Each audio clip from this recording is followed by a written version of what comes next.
I will allow the board president to get us started.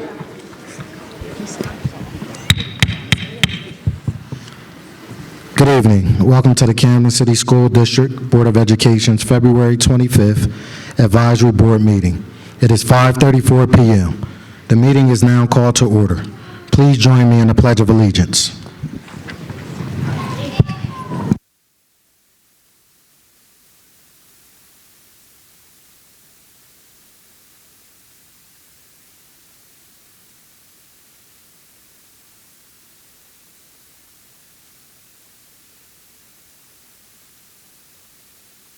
If you all would mind remain standing for Lift Every Voice and Sing, performed by Harmony Brunson.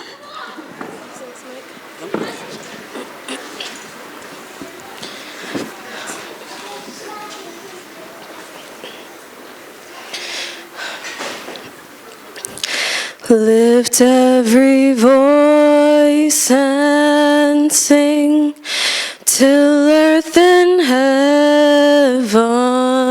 ring, ring with the harmonies of liberty.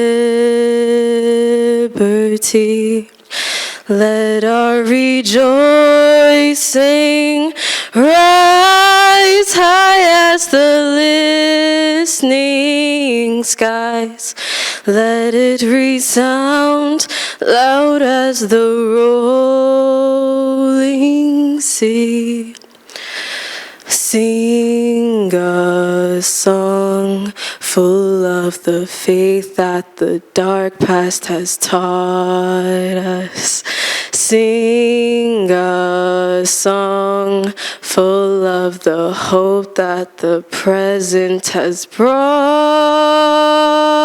us. Facing the rising sun of our new day begun. Let us march on till victory is won. Thank you.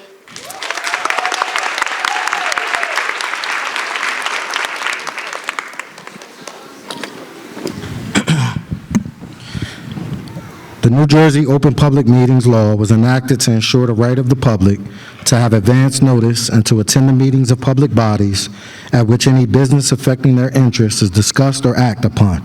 In accordance with the provisions of the Act, the Camden City School District Board of Education has caused notice of this meeting to be published on January 10th, 2025, and posted on the district website at www.camdencityschools.org.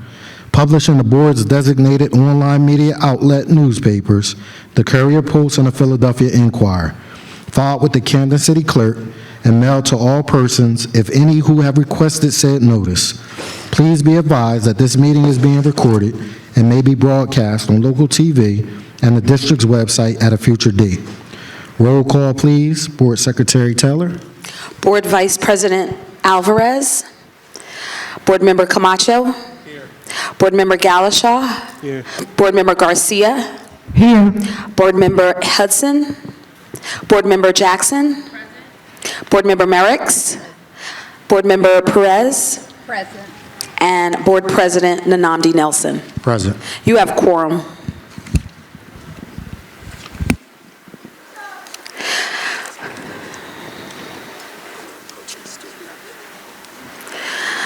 At this time, we will have our student representatives share out. So if you could introduce yourself and share your report for today.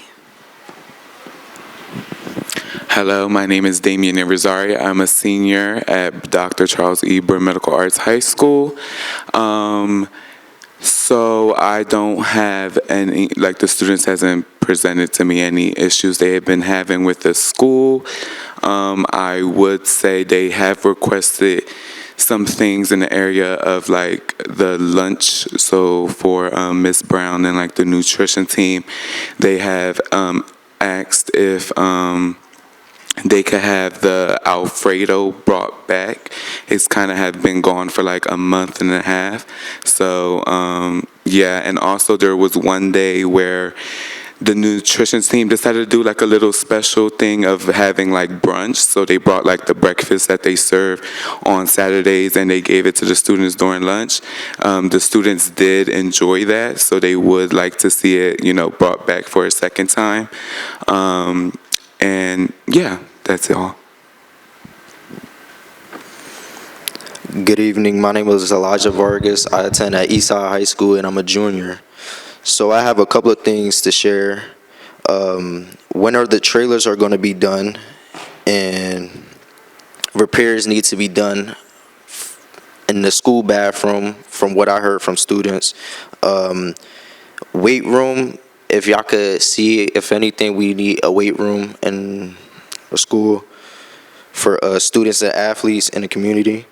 And also, rooms don't have heat or air in any day.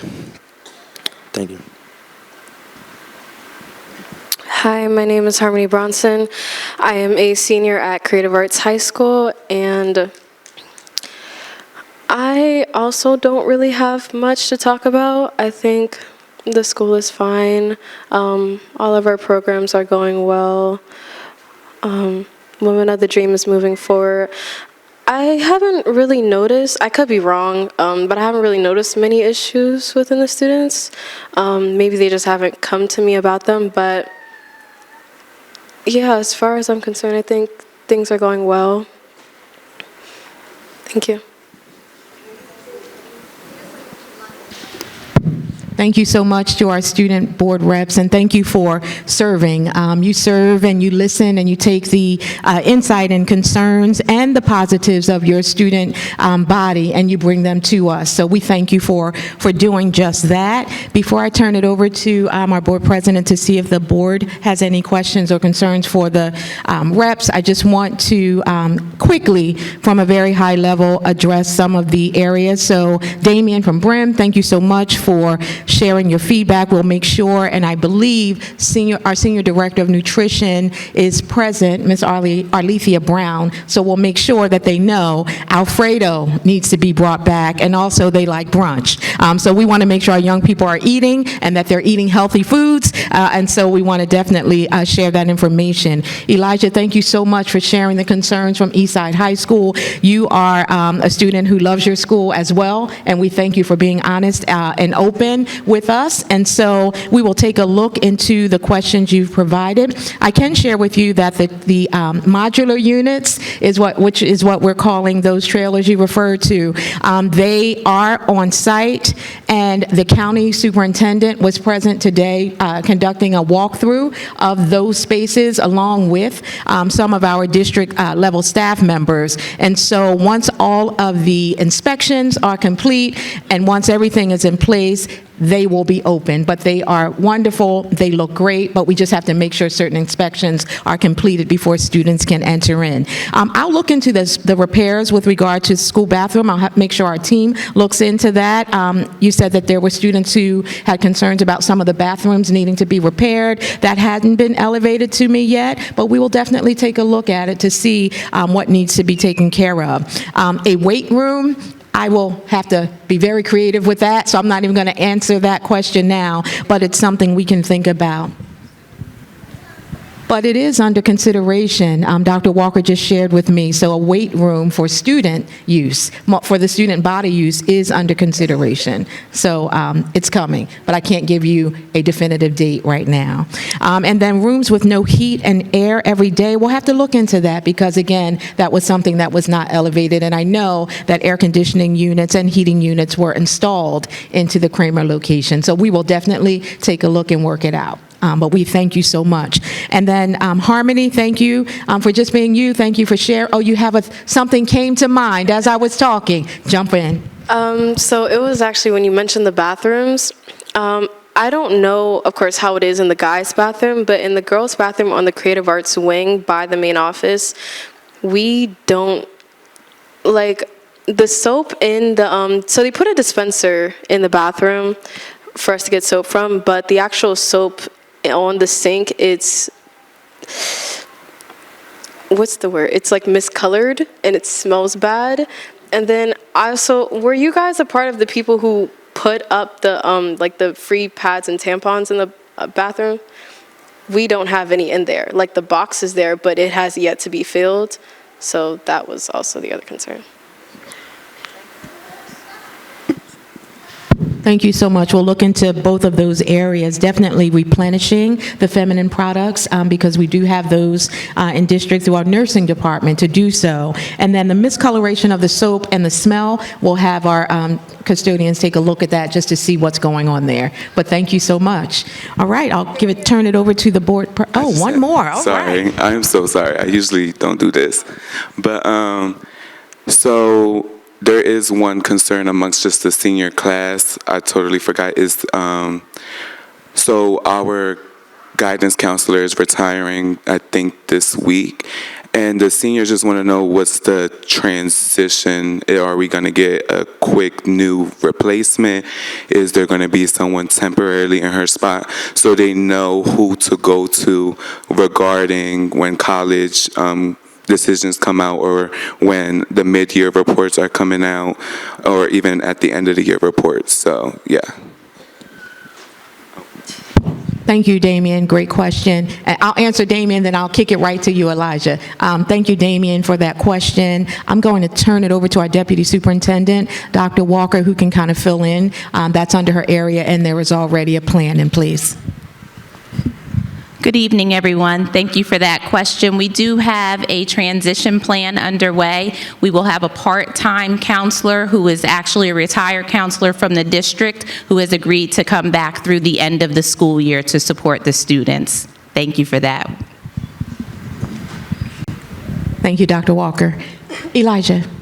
And I also forgot to mention, students complain about the food in the cafeteria. They want more different food options, and I was just wondering if we could, or maybe depends on how y'all accept it, if we could bring back vending machines for students that really don't eat the school lunch, because it's like a lot of students in our school really don't eat the school lunch because they want different food options, or the food is too, like, they don't like it, or they don't want to eat tacos every day, because mostly every day we see kids eat tacos every day and they complain about that. They say they hate eating tacos every day. They want something new, something different, something that will make them eat the school lunch. Thank you, Elijah. We're taking that into consideration. We'll talk with our Senior Director of School Nutrition about that, the vending machines. I can't guarantee, because we would have to make sure that there are healthy food options, but I would want to make sure that it doesn't interrupt or interfere with what we're providing. But I can say we probably need a survey from the students so that we can kind of hear what some of the types of the varieties of foods that you would like to see, so that we could, try to be responsive. So thank you for voicing that. All right, I'll turn it over to our board president. Thank you, Superintendent. At this time, I'd like to open it up to any board members. Have any responses to our student reps? Board Member Jackson. Good evening, everyone. As usual, I just want to say thank you for you guys coming out and being consistent month to month. It's not an easy thing to be here, but it is a great thing to be able to speak on behalf of your peers. So just thank you for coming out, being consistent, and being, courageous and sharing the good, the bad, and the ugly. But we appreciate you guys for being our eyes, our ears, and being that bridge that connects us to the student body and to ourselves. So just thank you guys. Thank you, Board Member Jackson. Any other board members? So I'll just echo Board Member Jackson. Please continue to speak up. Thank you for sharing. Thank you for being a voice for your classmates. And we will continue to work with the superintendent and her administration to address the concerns, and also, happy to hear that there's a lot of positive, or not a whole lot of, complaints. It goes to show that, someone's listening and some things are being worked on. So we appreciate that. I'll turn it back over to the superintendent. Thank you. Thank you, Board President and board members. At this time, we're going to shift a little bit because we have so many wonderful families in the audience. So we're going to move to the superintendent's report now. So I will ask the board if you will transition down to the audience. Please take the booklet that's in front of you with you. That will be a part of the presentation as well. Thank you.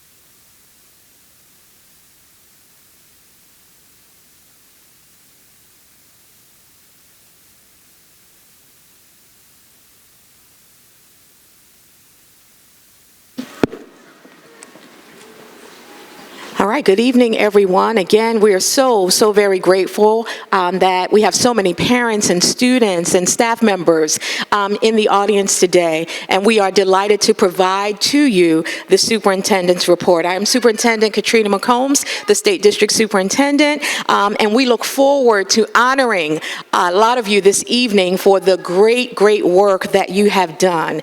And so if you take a look at the slide that is on the screen, welcome again. Thank you for being here for our February regular advisory board meeting.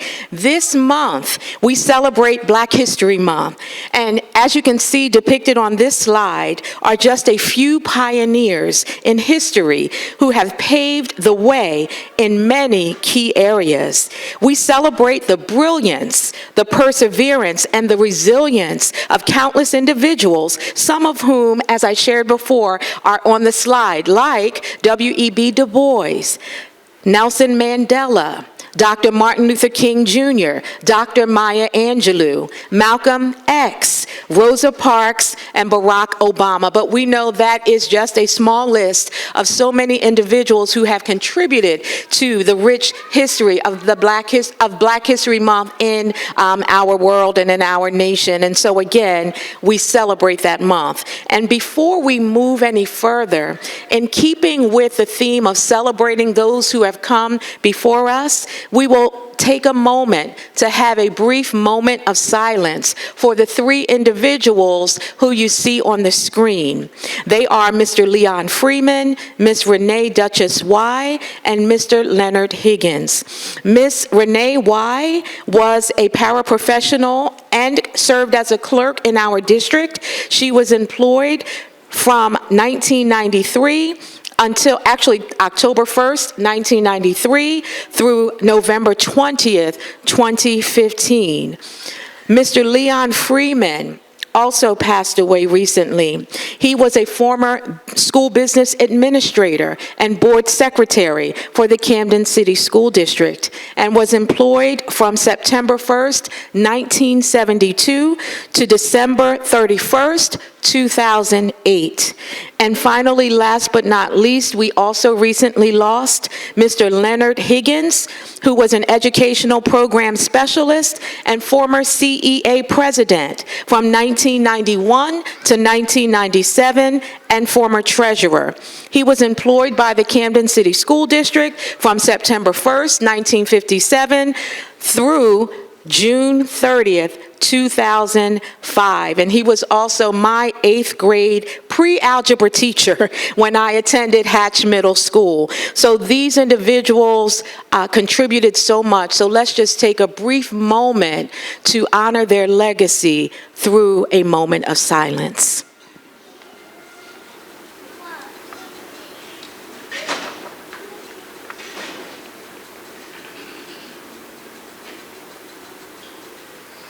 Thank you.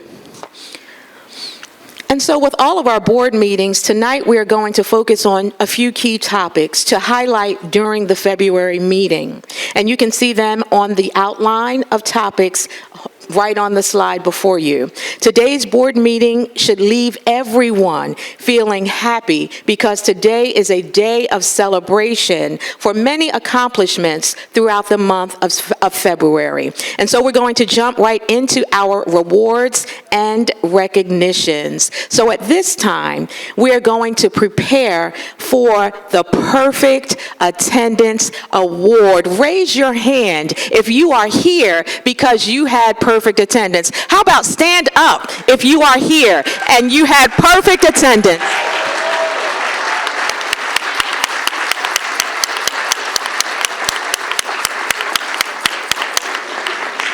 You may take your seats, and we're going to do our formal recognition of you at this time.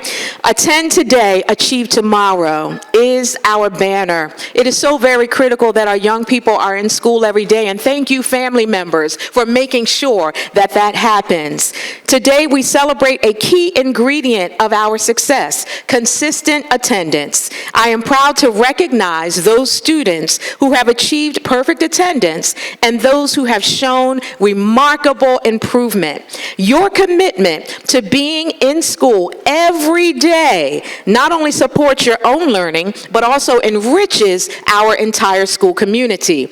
We know that this achievement could not be possible without the support of you, our families, our parents, our guardians, our loved ones who support our young people every day. So please join me as we call these outstanding students to the stage to receive their well-deserved certificates. I'm going to ask our Deputy Chief for Equity and Engagement, Ms. Sheree Perry, to come forward. She will be acknowledging the names. This is a team that this work falls under her team, and I'm also going to ask our Deputy Superintendent, Dr. Walker, to come forward as well to support me as we administer these wonderful awards. Thank you. Good evening, good evening. Thank you for being here tonight. Congratulations. Could the parents just please stand? Parents, please stand up, because without you, there will be no children. Thank you. We appreciate you sending your students to school every day and on time. Thank you, thank you, thank you. Pat yourselves on the back. This is the day we're honoring you as well. So congratulations. And so if I can have the board members come up so that when I call the students, they can just come up and take their pictures. I'm going to call by schools. All right? And so we already, you guys can go downstairs. Yep, down the steps. I'm sorry. Yep. And then the attendance team, you guys got the folders to pass out. So Dr. Walker, they'll pass you the folder. Yeah, yeah. So you're going to do cream first? Yeah, cream first, yeah. So the first school we're going to acknowledge is Cream School. So if you hear your name and Cream, the staff that's here, if you see your students, please escort them to the front. Paschal, EK. I might be messing up some of them names. Amir Fairhart, Muhammad Fairhart. Tyree, please hold your applause to the very, very end per Superintendent McCombs. Zayvon Purnell and Kelly Vo. Go down the steps.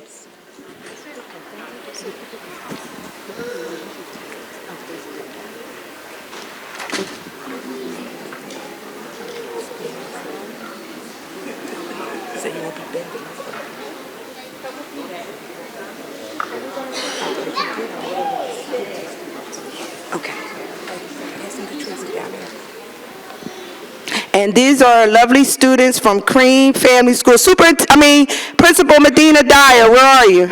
You up there? Okay, great. I want you to get in a picture. Give it to Principal Medina. That's her student. Kelly Vo, give it to Medina. Tracy, get in a picture. Get in a picture.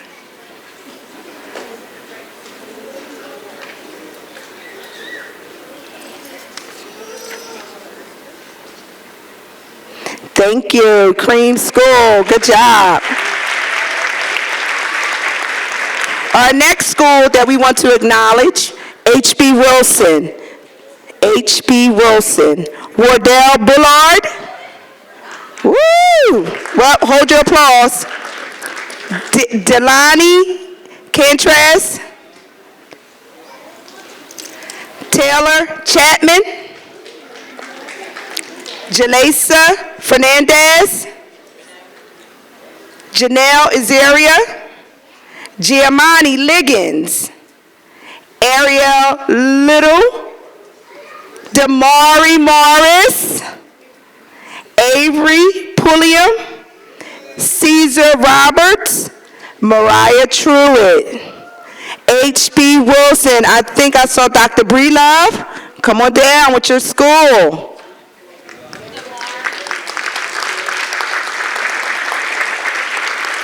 Jess, come on down, Jess.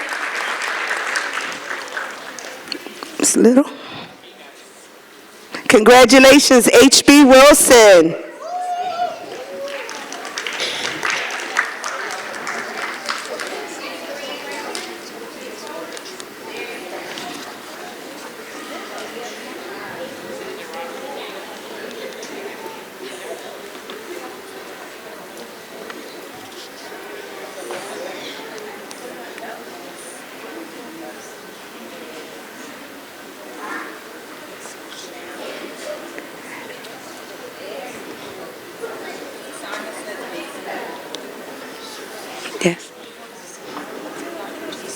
You can give it to them. Give it to Dr. Breedlove or Jess.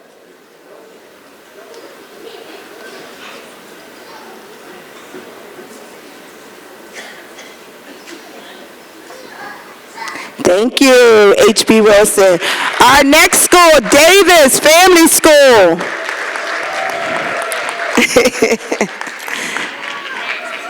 Alan Almadía Lopez, Jesus Almadía Lopez, Urena Angel Amadi, and I'm sorry if I'm messing up your name, my apologies. Joshua Manuel Antigua Arreyes, Frank Eliza Garcia Ortiz, Randall Vida Guzman, Randy, Jalen E. Johnson, Principal Montague, she would know, Desaria Maria Lazla, Sabriel Olivia, Joseph Mateo Perez Garcia,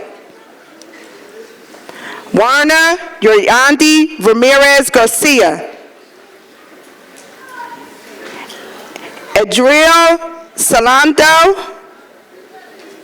A.N. Emmanuel Salando, Ronaldo Sanchez Chican, Jonel Santos, and Noel Angelo Sarate.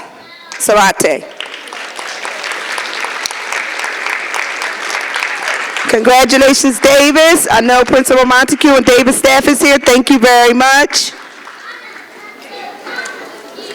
Yeah, they were in order.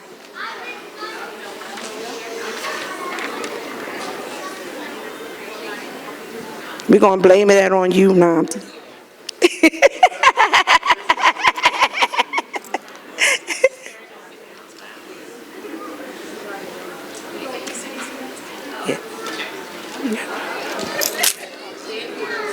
What's his name?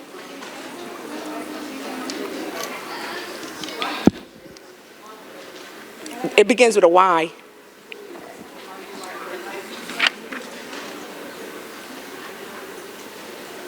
What's his name? What's his name?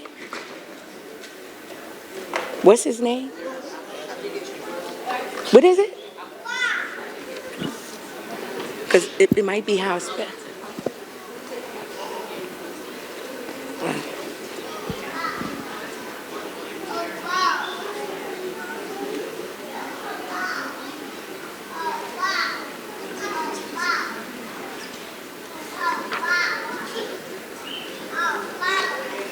Give them to Principal.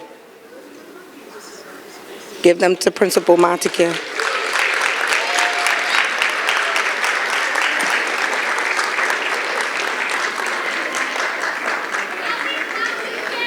Thank you, Principal Montague. Our next school will be the Martha Wilson Early Childhood Development Center. Woo!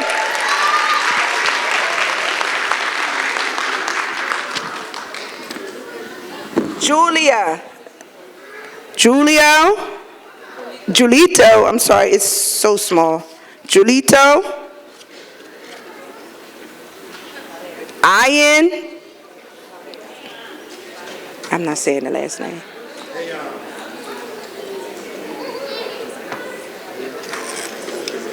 Ayan, go ahead. Go ahead. You signed enough of them.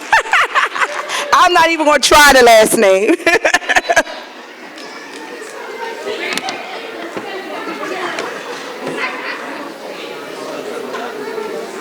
Is the next name Kane? Kane Sumter. Musa Green. Christian Butler. Samaj Menendez. And Gianna Patrick.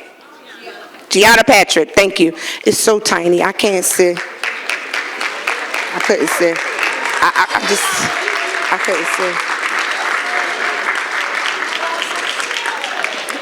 No, the rest of them are big. That one was just too tiny. This is the Martha Wilson Early Childhood Development Center. No, that one just printed out small. The rest of them are big.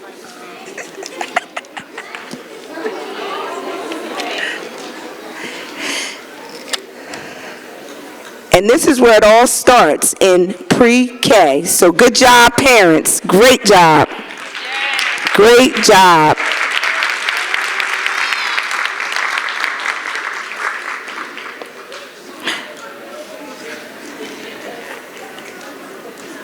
Huh?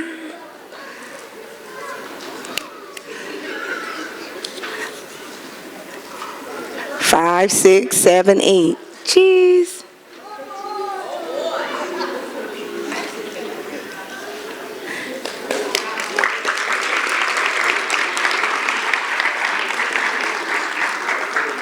Our next school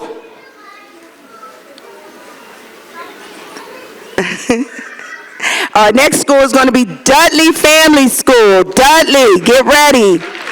Dudley. So if you're here from Dudley, listen out for your name. Betsy Rabolo. Abrilla Martinez Morales. William Victor Castellanos.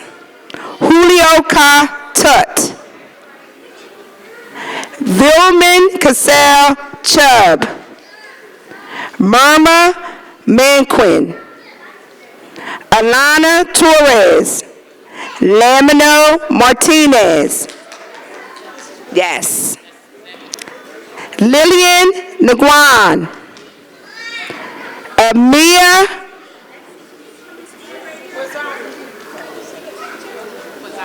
Quezada. Ian or Ian Quatera.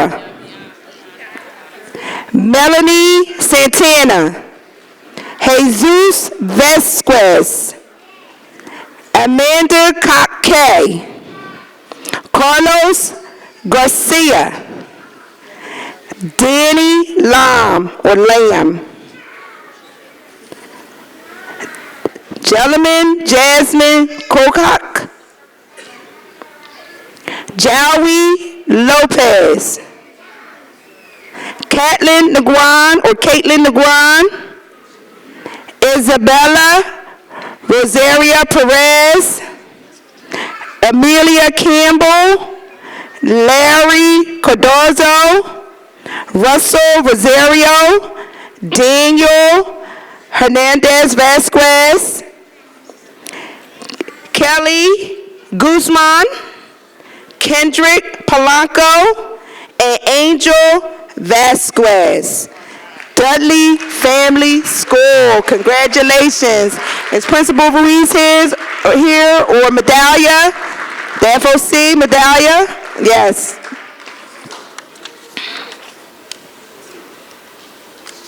Congratulations.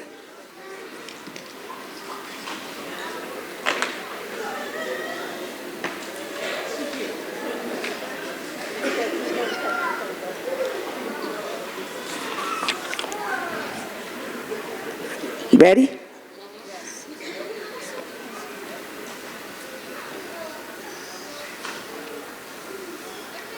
Our next school, Morgan Village. Morgan Village.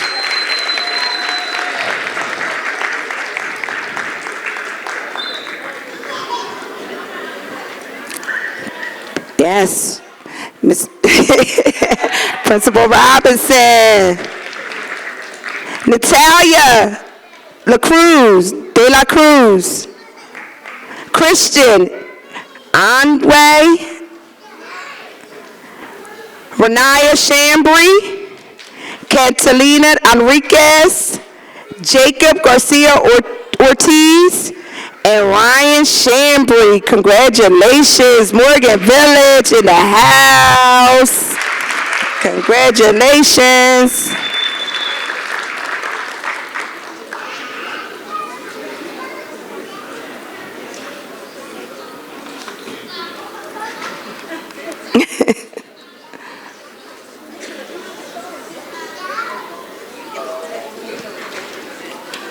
Good job.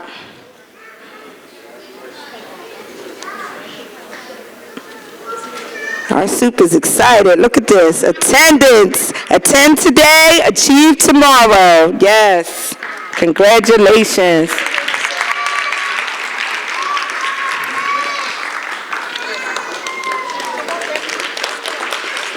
Esteban.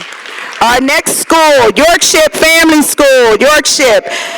We have Esteban de la Cruz and Rodriguez Herrera's, what's that last name? Juarez. That's Yorkshire. I did good. No representatives from Yorkshire? Okay. Yorkshire? Okay. Next, we're going to move it right along. Oh, we got Yorkshire. Ah! Congratulations. Where's he at?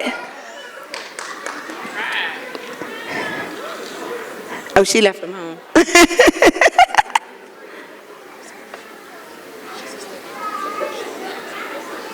Huh? It was two kids. It was Esteban and it was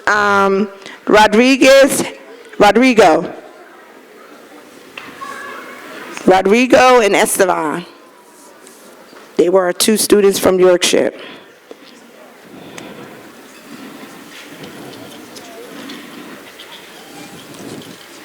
Our next school is Brim Medical Arts. Brim Medical Arts, Principal Chikway. We have Jovan Watts, Ian Yo, and William Mann.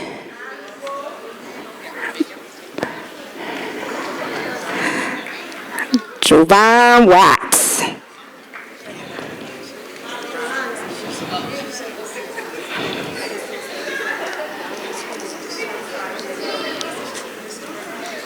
Congratulations. Congratulations.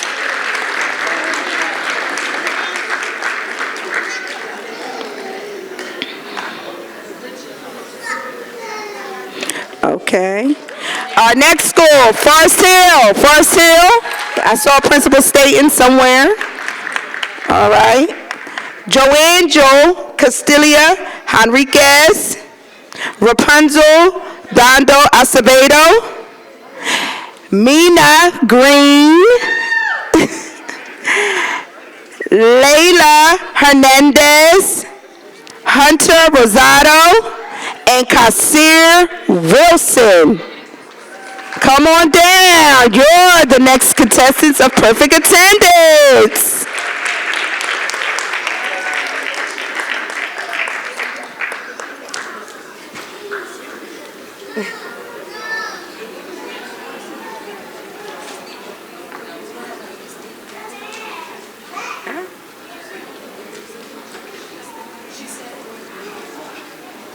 What school does he go to? He goes to Forest Hill?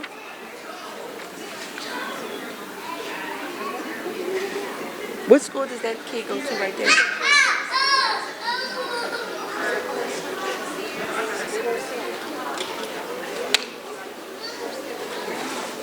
What's his name? Joe Angel? I did call Joe Angel. Okay, and we'll get it to him.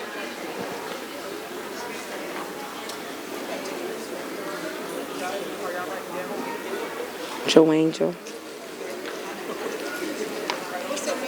Joe Angel. From Forest Hill. Yeah. It might be in another folder. It might be in another folder. It's on that paper. It's the first name. Congratulations. Congratulations. Our next school, you're up. Coopers Point. Coopers Point. We have representatives from Coopers Point. Roberto Acevedo. Raya Bint Ahmad. Julius Mars Bruce. Rosalita Rodriguez. Jaslyn Sosa, Jeanette Thompson, and Elijah Thompson. Coopers Point Family School. Come on down, come on down. Congratulations. Tell the ladies your name.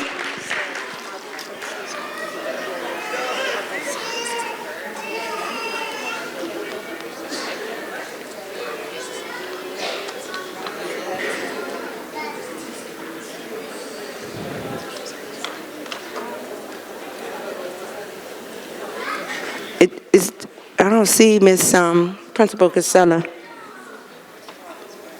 Congratulations, Coopers Point.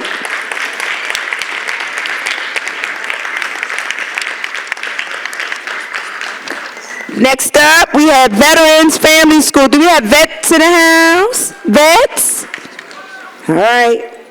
Oscar Ochoro, Angie Batista, Kristen Figueroa, Joami Hidego, London McLean, Sarah Majejo Caba, Alex Quimcha, Emil Rodriguez Perez, and Jocelyn Morel. Veterans Family School, come on down. Don't be shy. We want you to be happy. We want to see you. We want to acknowledge you. This is a good thing.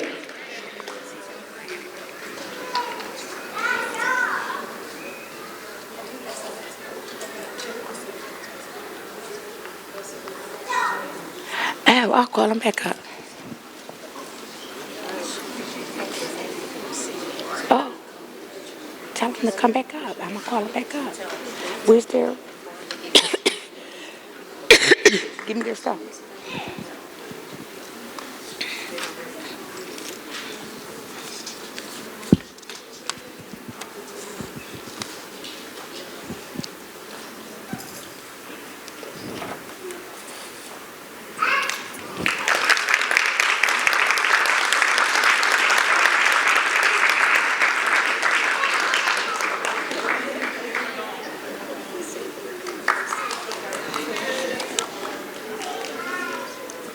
Our next school is Caddo Family School. Caddo Family School. And I know we have some people that speak Vietnamese, and I do apologize if you didn't hear your name when I called you for Dudley, and I think I'm going to do the same thing for Caddo. So the 4 students that we did miss out on Dudley, you guys are going to come up, and you're going to get a picture as well, because we want to acknowledge you. And again, I do apologize for not pronouncing your names correctly and you not hearing it. So I'm going to try it with Caddo, and then we'll do Dudley. Caddo, I have Dung Hai, or Hai Dung. I have Min Dung. And I want to say Vin Dung. Dong. Okay. Joanne Fernandez.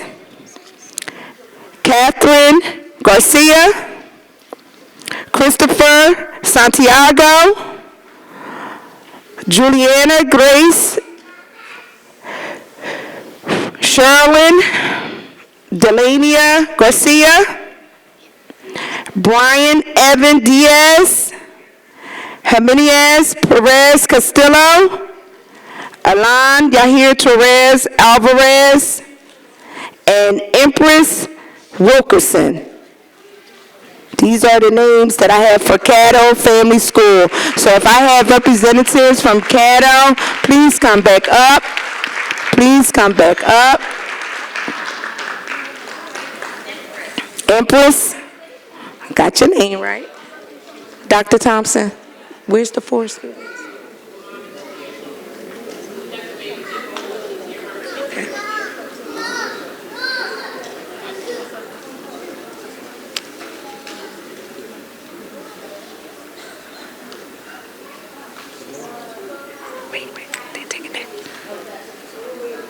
Yeah.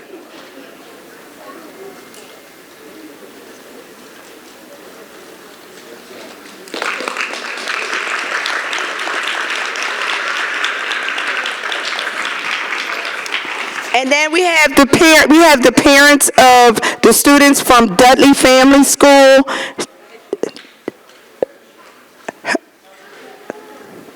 For the students that I missed, I'm not even going to try to botch their names up again.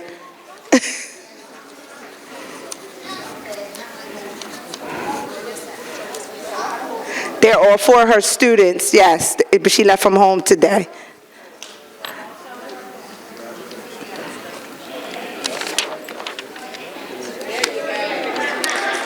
Congratulations.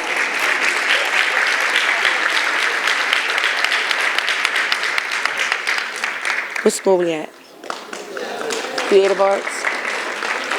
Well, let's do a small school real quick. Let's do East Side real quick. Our next school is going to be East Side High School. Jacinia Medina.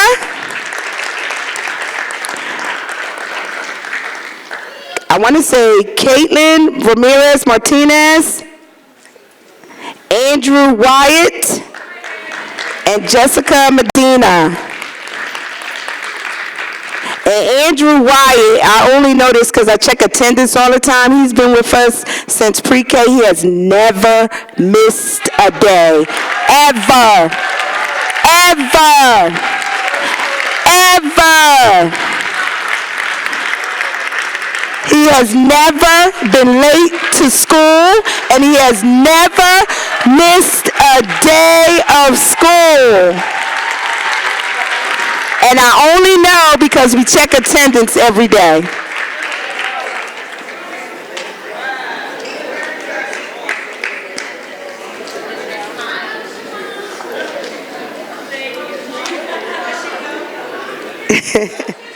Come on, Mom. Woo!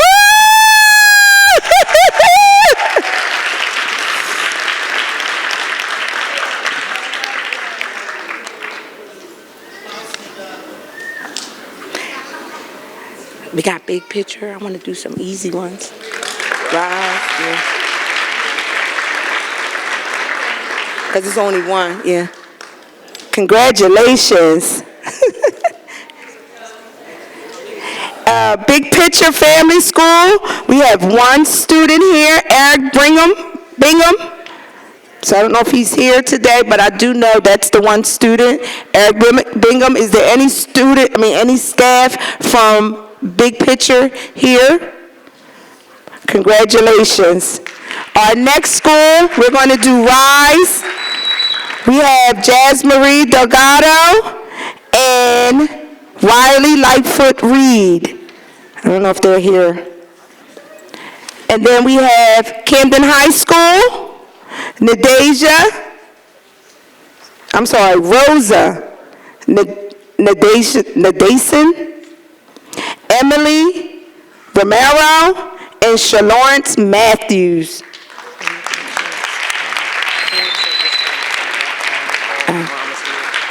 Said, don't forget to announce the hair when you display stuff. Okay. What is it? Nedison.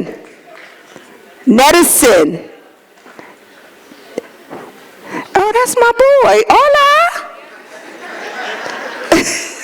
That's my buddy. Congratulations. Nedison, congratulations. There you go. And he is here every day. I do see him every day. And then while we're waiting, it was a student. He went to the bathroom. He's a little one. He was a pre-K kid from ECDC, Martha Wilson, ECDC. He didn't come up because he was in the restroom. Musa Memphis Green. Musa, where you at, Musa? Where's he at? Musa. There he is. Come on, Musa. Here you go, Superintendent.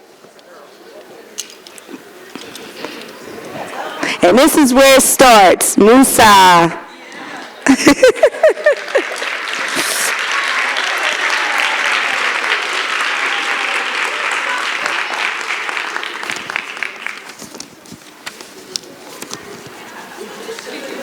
Tracy.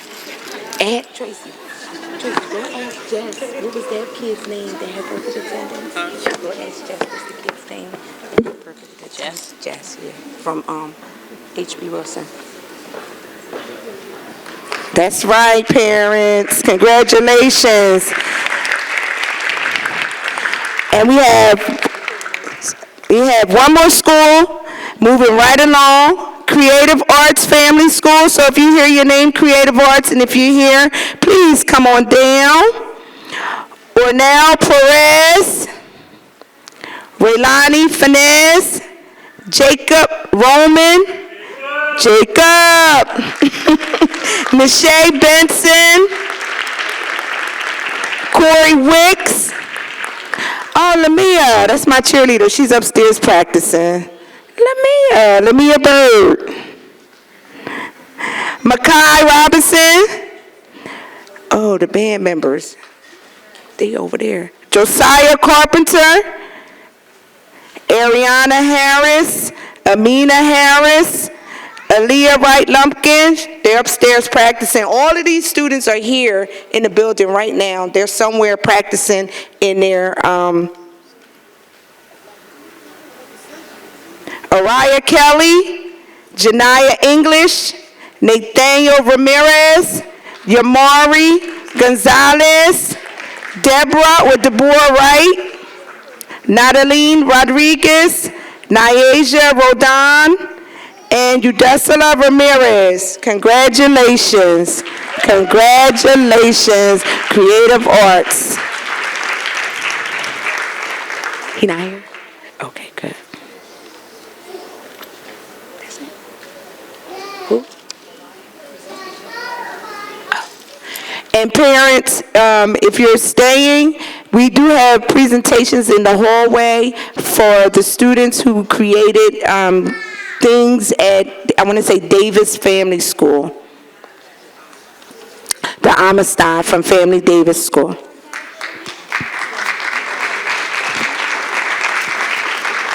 There it is.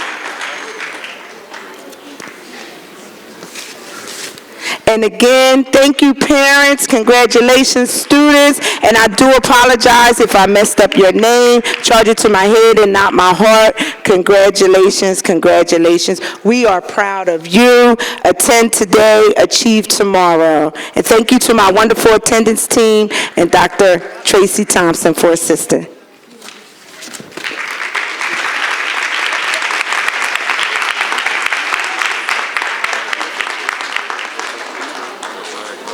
Yeah, he's in the band. I know. I saw them. I saw all of those kids.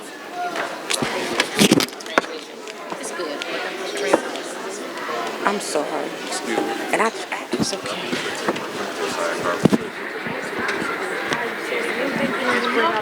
That's not what we bring up. That's the last year.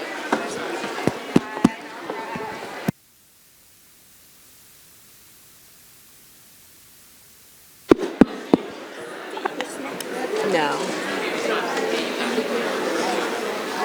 All right, and so we want to thank everyone. Again, as was announced, if before you leave, parents, please take a look at the displays that are in the hallway. They were provided again by our Davis School students in honor of the Amistad Black History Month contest. Thank you. So while our student, you can stay right there. So while our perfect attendance families are exiting out, we're just so grateful that they came today, and we're looking forward to this space not being able to hold all of the young people that have excellent attendance. At this time, we're going to move into our next round of awards, and it's also great news. I am going to ask, and she's right in place, our Senior Director of School Nutrition, Ms. Arlethea Brown, to join me on stage as we recognize our newest Serve Safe students. Please exit quietly as you can. Okay. Thank you so much. You can use whatever, but that's right. Okay. Oh, thank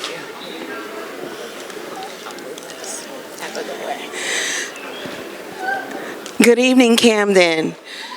I'm going to ask Today, I would like for our Serve Safe students to come up to the stage. Today, we're proud to recognize and congratulate our school nutrition student ambassadors, student workers, and SEAC, Camden Youth Advisory Committee students. Yandel Pacheco, Zahira Dredden, Nyana Gagutin, Duran Townsend, Shamir Howell, Sincere Howell, Tori Morris, Legend Puport, Janaya Streeter, Justice Streeter, and Bataj Wilkerson for successfully earning their Serve Safe certification. This is a huge achievement as we demonstrate their dedication to food safety, responsibility, and professionalism, key skills in the food industry and beyond. Earning this certification is more than just passing a test. It represents a commitment to learning life skills that will serve them for years to come.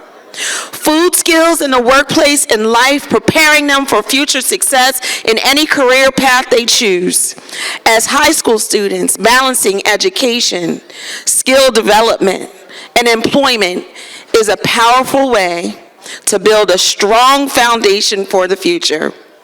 Gaining real-world experience not only helps with financial independence, but also teaches discipline, accountability, and leadership qualities that will set them apart in any field.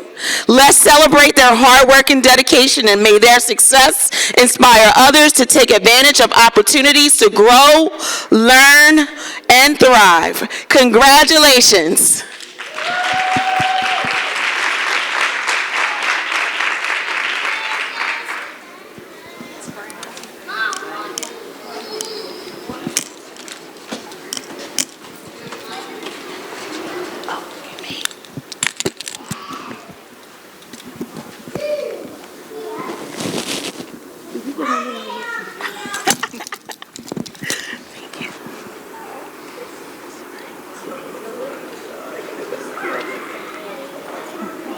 Thank you so much. Oh, no, thank you. This is amazing. Thank you. Thank you so much to Ms. Arlethea Brown, our amazing Director of School Nutrition. She is a nationally acclaimed leader for school nutrition, so let's give her another round of applause. It is because of her efforts and her innovation that our students were able to gain and earn those certifications. That is a huge deal. And now our last set of presentations for today, the New Jersey Amistad Project at Henry H. Davis. On Thursday, Davis Family School hosted the first ever Amistad Commission's African American History Contest, making the Camden City School District, now listen to this, the only school district in South Jersey to apply for the competition, the only school district in our region. So at this time, I'd like to invite Principal Montague and her team up to the front in order to help congratulate our students. And again, their presentation boards, just some of the many rich presentations are in the hallway, but there were dozens more that we had the opportunity to view. And individuals came down from the Amistad Commission, the Department of Education, governor's team to really take a look at what our students put together, and they were the judges, and they selected the winners. So I need Principal Montague to come. Yep, if you can come on. I'll come down there. That way you don't have to. I'll come down. I'll come down.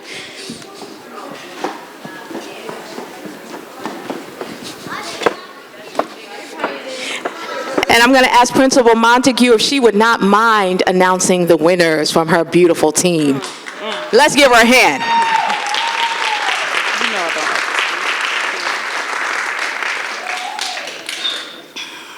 Brandon. No, it's okay. I know who it is. I just am trying to remember their placement. So Brandon, Sereno, Dylan Perez. Dylan, come on down. You here. Let's go. Were our fifth grade first place, my fourth grade first place winners. They took home the project. Their project is out there.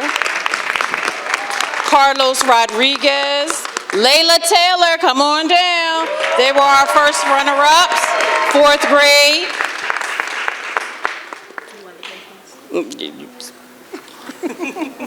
Layla. No.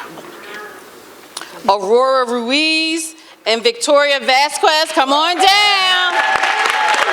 Second place, fourth grade, right? I got it right? Yep, here you go. Congratulations, Victoria.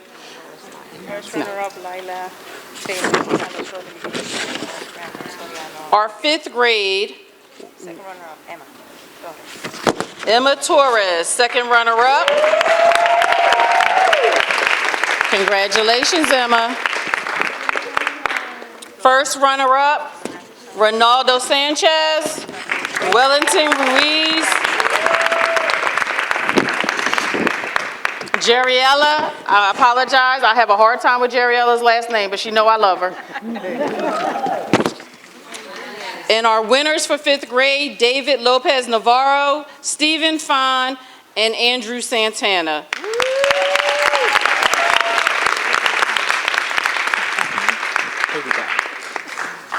Let's give it up again for our wonderful Davis School family. Congratulations once again. Can I get a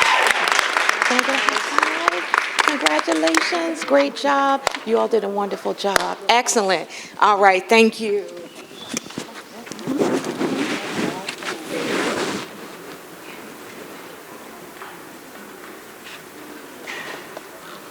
Thank you.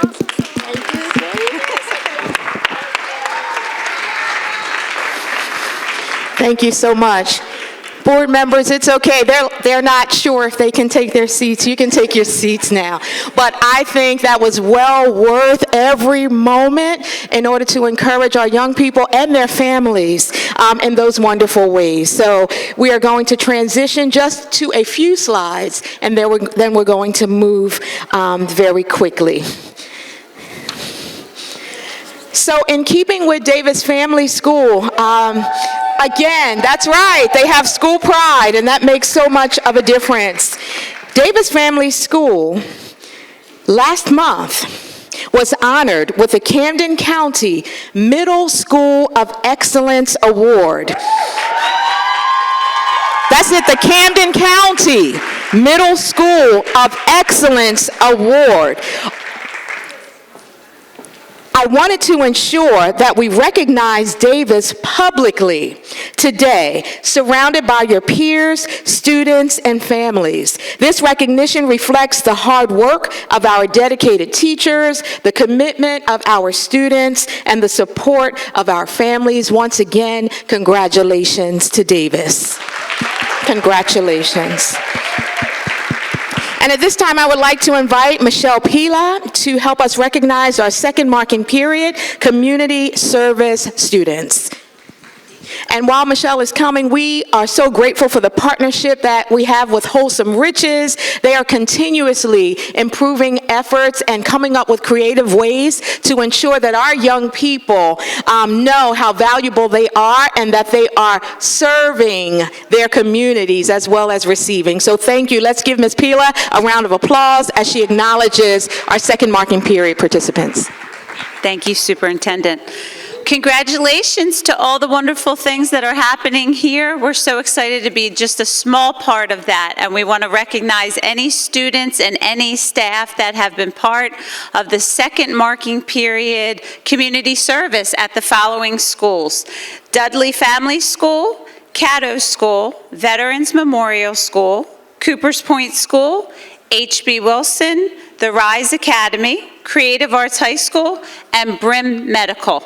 If you can come on down, if you're here, we just want to thank you, the FOCs and so many others that make this possible. This marking period, 144 students came out for community service. They packaged and gave out food to their own neighborhood at their school. So thank you so much. Give it up for them. They work hard in the cold, all different types of weather, and we thank you so much, FOCs, for all of your support. We couldn't do it without you. Come on up here. Oh, thank you. It's okay. Thank you, Superintendent.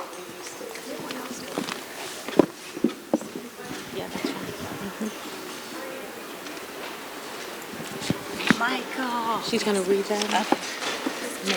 Okay. All right. So we know, I think, Michelle, you said 144 students participated.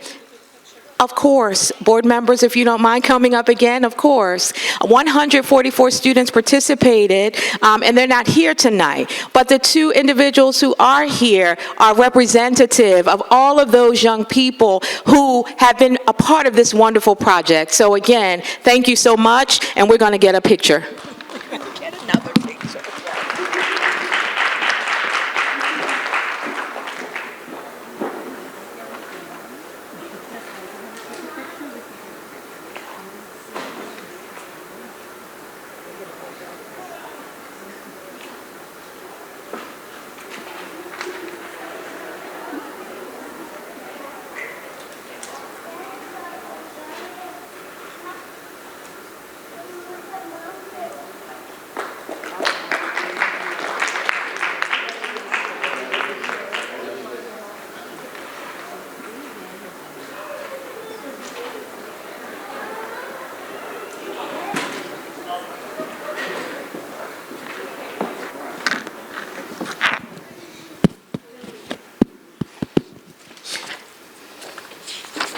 So thank you again. And at this time, we have invited a few special guests who I see are in the room with us, our partners from Scholastic. So at this time, I would like to invite our Vice President, Dwayne Millard, and Terica Butler, who are going to come forward to share some exciting news with regard to one of our initiatives. We know that reading and developing a lifelong love for reading is so very important.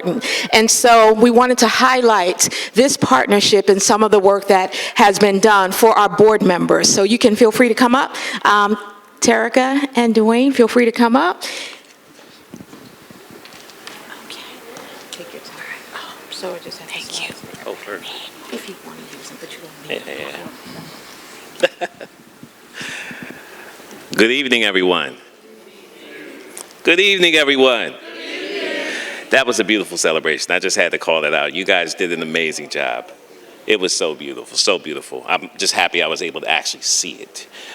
You'll see that what we're going to talk about is very connected to what you guys just celebrated with the parents. If you look right now on the screen, you can see that we're going to talk about partnering to continue the movement.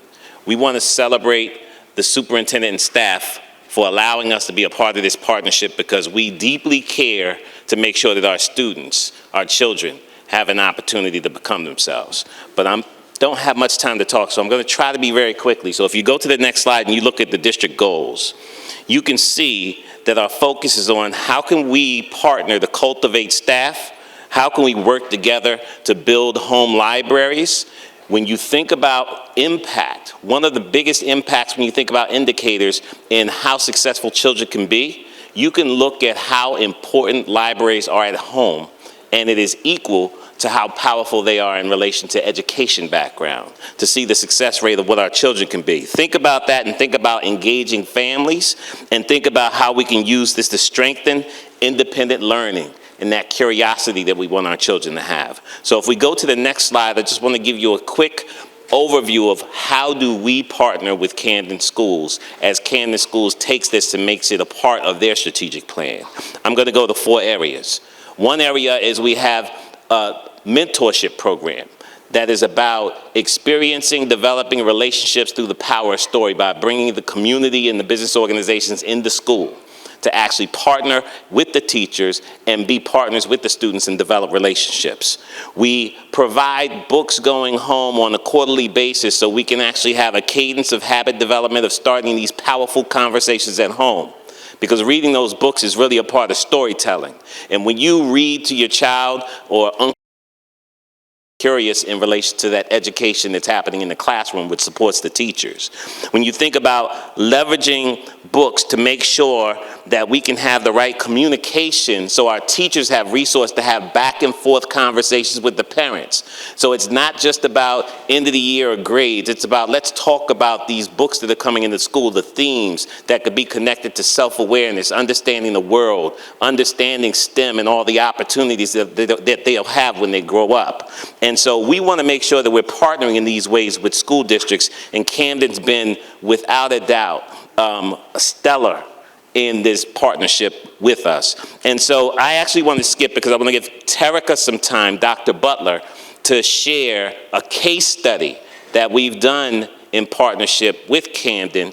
And if you look at the logic models in front of you, this is looking at a research lens to figure out how can we measure outcomes, how can we celebrate successes, and how can we look at areas to pivot and become even better. So we want to share some of the data results with you, and I'm going to pass it to Dr. Butler. Thank you so much, Dwayne. Thank you all for allowing us to be a part of this journey in the celebration with you tonight.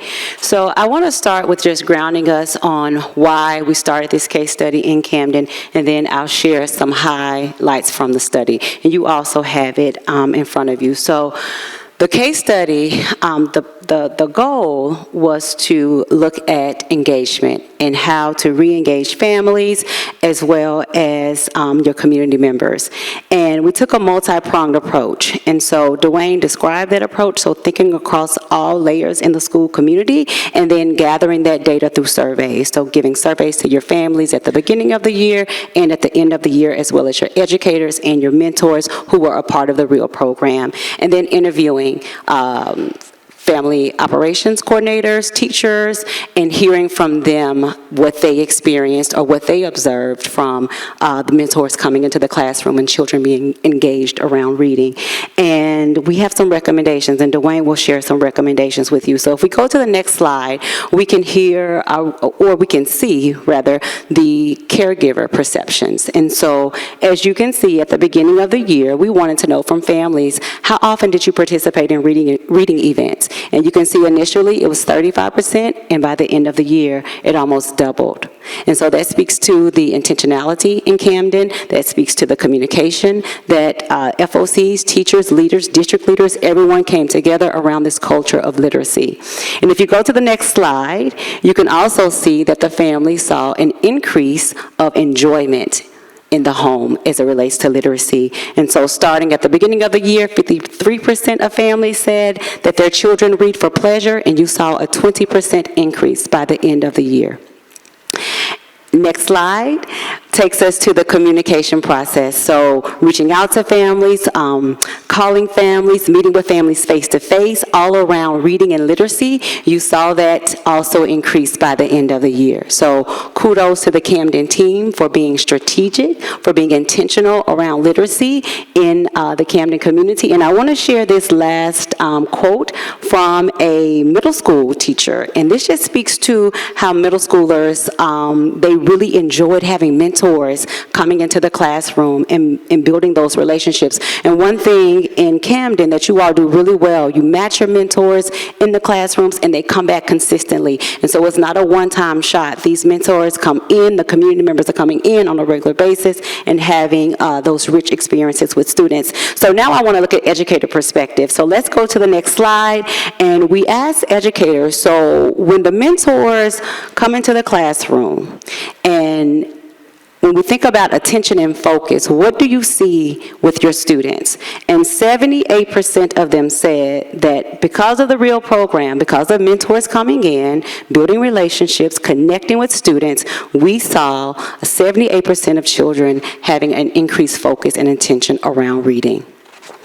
If we go to the next slide, we can see the engagement level. So it's all about engagement. When students come to school, being engaged is so important for our children. And so when you look at the mentors being in the classroom and the students being engaged as the mentors read aloud to them, you can see that 70% of the educators said that students were either students were actually engaged, and then 12%, so 82% said that students were either extremely engaged or engaged as a result of the mentors being in the classroom and sharing that love of literacy. If we go to the next slide, when we think about enthusiasm, so we know when students have that opportunity to see themselves in books, and they also experience a mentor coming in and sharing their joy and their love of reading, that enthusiasm, that motivation increases. And so 82% of educators said that the motivation, the enthusiasm for reading strongly increased because of mentors coming into the school. And then the next slide focuses on the qualitative data. So I told you we had interviews, and so from the educators, these are some of the quotes that we were able to glean, and the firefighters were highlighted. The firefighters came into all schools across the Camden community.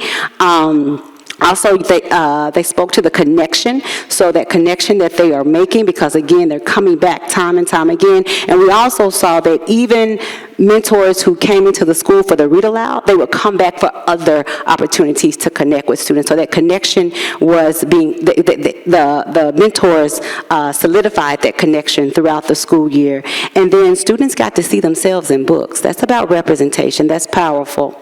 And I want to end on the volunteer perceptions. So you saw you had an audience full of parents tonight. So when you look at the breakdown of those who participated in REAL, you had quite a few families. So you had 24% of your families coming into the classrooms to read. And you also had corporate partners, community organizations. And if we go to the next slide, we can capture the volunteer perception. So this is what the mentors said. 100% of them said, yes, we know we made an impact, and we want to come back. And we see this as we prepare for the kickoff of REAL in, okay. I thought they were giving my time limit. As we prepare for the kickoff of REAL on Friday, we trained and we worked with mentors virtually, and many of the mentors came to the session, and I would say about 60% of them were returning mentors. They're back, and they want to continue to give and pour into the Camden students, and they're recruiting people from the community and from their organizations to come as well. And then finally, we have some volunteer perceptions. So in this slide, again, that connection piece is emphasized, the smiles, the hugs, the joy, and that's what happens when our community pours into us and when we can bond and connect around a great book. So I will pass it back to Dwayne. And oh, wait a minute, there's one more quote I'll leave you with from a mentor who spoke Spanish, and she gave an example of how when she came into the classroom and spoke both languages, how that brought a sense of confidence for her multilingual, for multilingual students, okay? And so I just want to close by sharing with you a picture. If you could make sure you move to the slide of this beautiful picture, which is a quick montage of some of the visuals that the community, this is basically reflecting the power of Camden. And look at the kids. The kids, the high school students, remember? They were basically putting on a play of one of the first set of books that was going home for the younger kids. So basically what we're talking about is a sense of belonging. And the best way you can feel like you belong as a child, when you start seeing high school students come and show you how important literacy is, and you start seeing families come into the schools to show how important literacy is, and that sense of belonging is how we move the needle and how we make sure that we multiply, that all the pressure isn't just on the school district leaders, teachers, and FOCs. It is all of our role to be leaders in literacy. So I'll leave you with one last call of action, or call to action.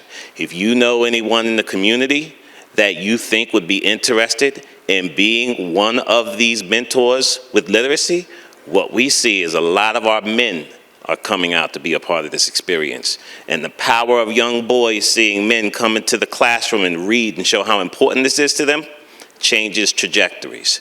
So I just want to applaud Camden for everything that you're doing to bring this to fruition and making sure that we're a part of a literacy journey with you. Thank you again, Superintendent. both for your investment in our city. Thank you. Thank you again. Let's give Vice President Millard as well as Dr. Butler a round of applause. Thank you for coming to support us and sharing. And on the next slide, you'll see what Dr. Butler referenced. Volunteers are needed. We thank all of our volunteers who've come from so many sectors of the city to support our young people in being reading mentors. And we know how important it is for our students to foster that love for reading. And so while we're on the topic, we want to remind everyone that it's that time again. We are still looking for volunteers to join our Real Mentoring program. So if you are interested, you can just scan the QR code. The information will be provided to our team. And I do also want to shout out Miss Ebony Henson, who I believe might still be here. If you're here, Ebony, stand and wave. I don't have my glasses on if you are here.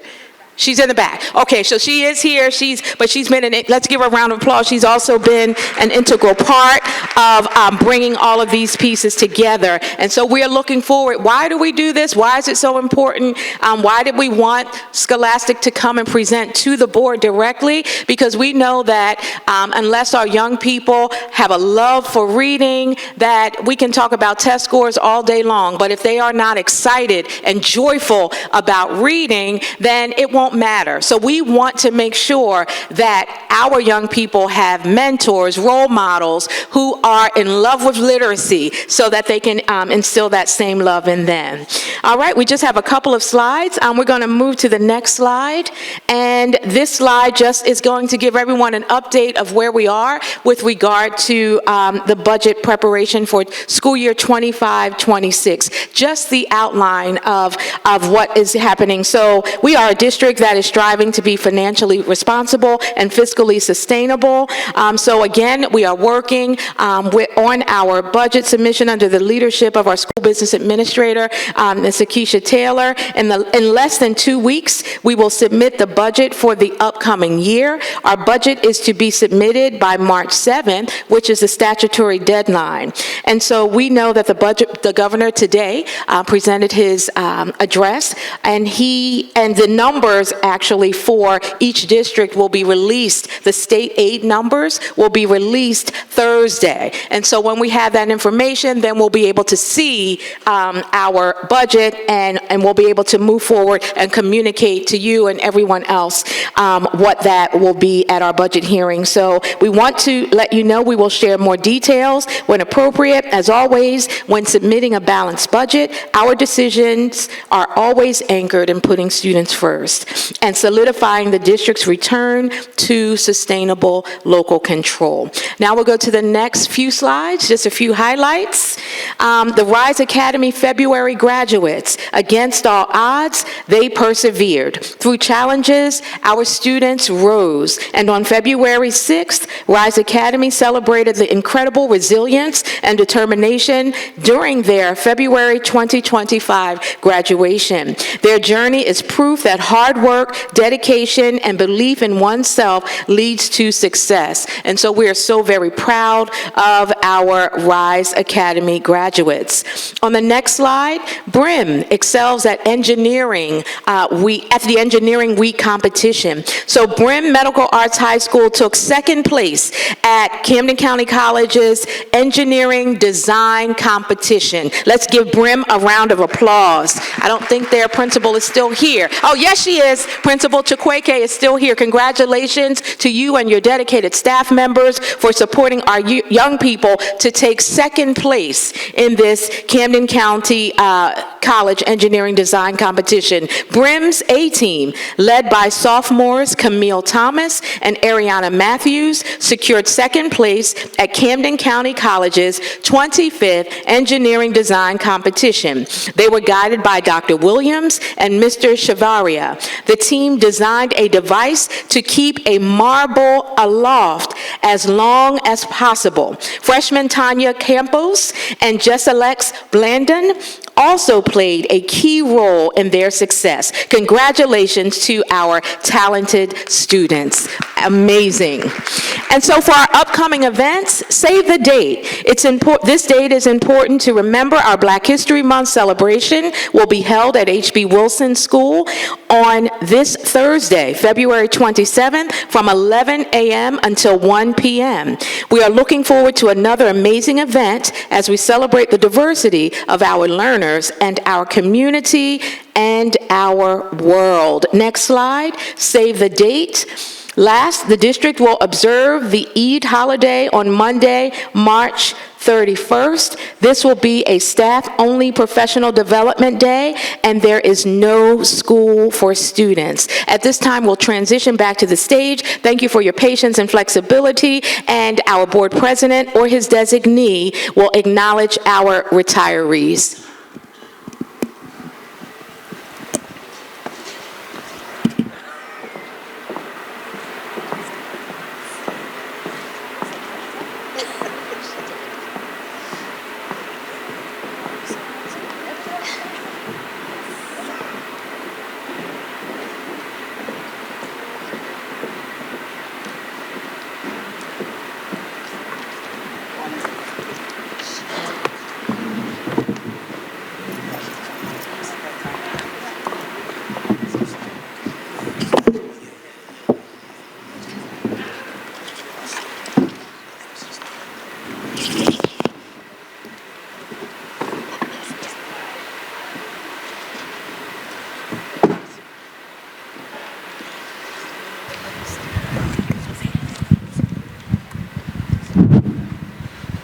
At this time, Board Member Garcia will acknowledge the retirees.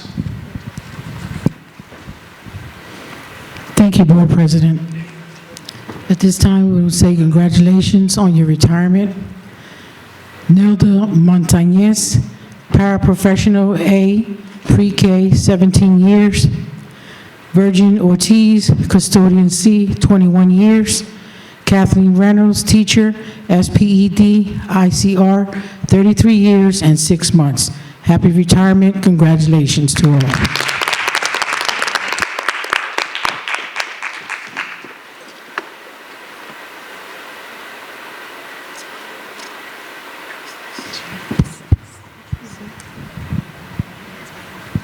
At this time, we'll go into our committee reports. I'll turn it over to Board President to guide us through that portion.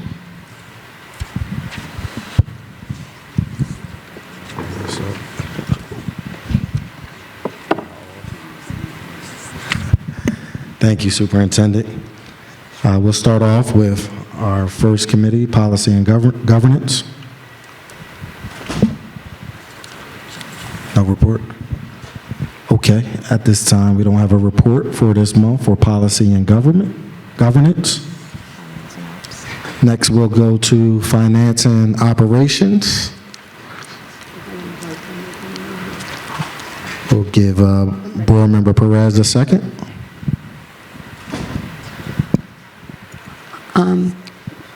We met on the 18th, and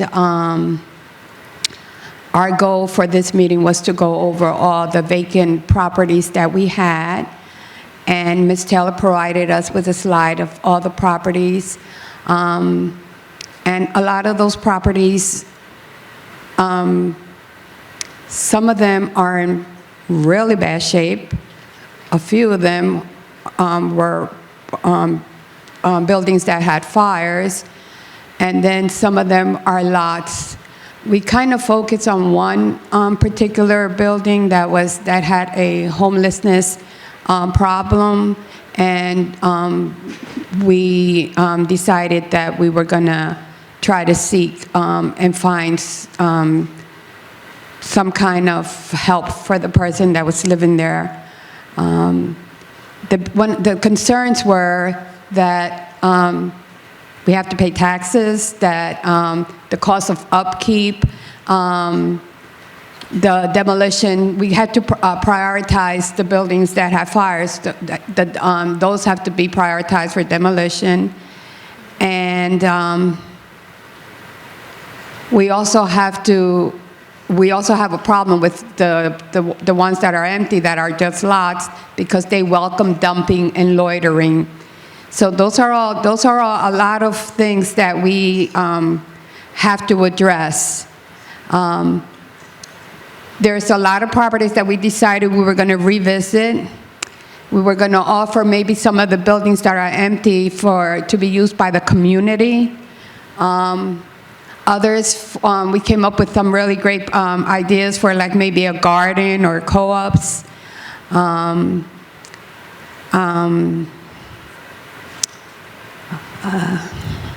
There is something that we needed to address, and that is that the budget had to be addressed this year, and we requested $26 million is what we needed. Well, what we got in return was that $50 million is to be shared by 31 different districts. So there's no money. So that'll be something that we'll have to continue to address and come up with some creative ideas because we still have those problems and we still have to address them. Thank you, Board Member Perez, for that report. At this time, I would like to go to our Teaching and Learning Committee, and I believe that's Board Member Galashaw. Yes, we met today. In our meeting, we focus on ways to tackle student success. So we looked at a platform called Panorama Education, which is a student success platform that is designed to help educators act on data to improve student outcomes. So the platform houses multiple areas like student attendance, behavior reports, academic reports, so you can like easily identify what students are below or under the benchmark and those that are over. The platform also houses results of student and staff surveys. A few items that's on the surveys could be like student sense of belonging, school safety, school climate, rigor expectations. With the data, administrators and staff can use results to help understand students' needs. And once needs are identified, we can implement activities, programs that give assistance on the data from each school. Thank you for that report, Board Member Galashaw.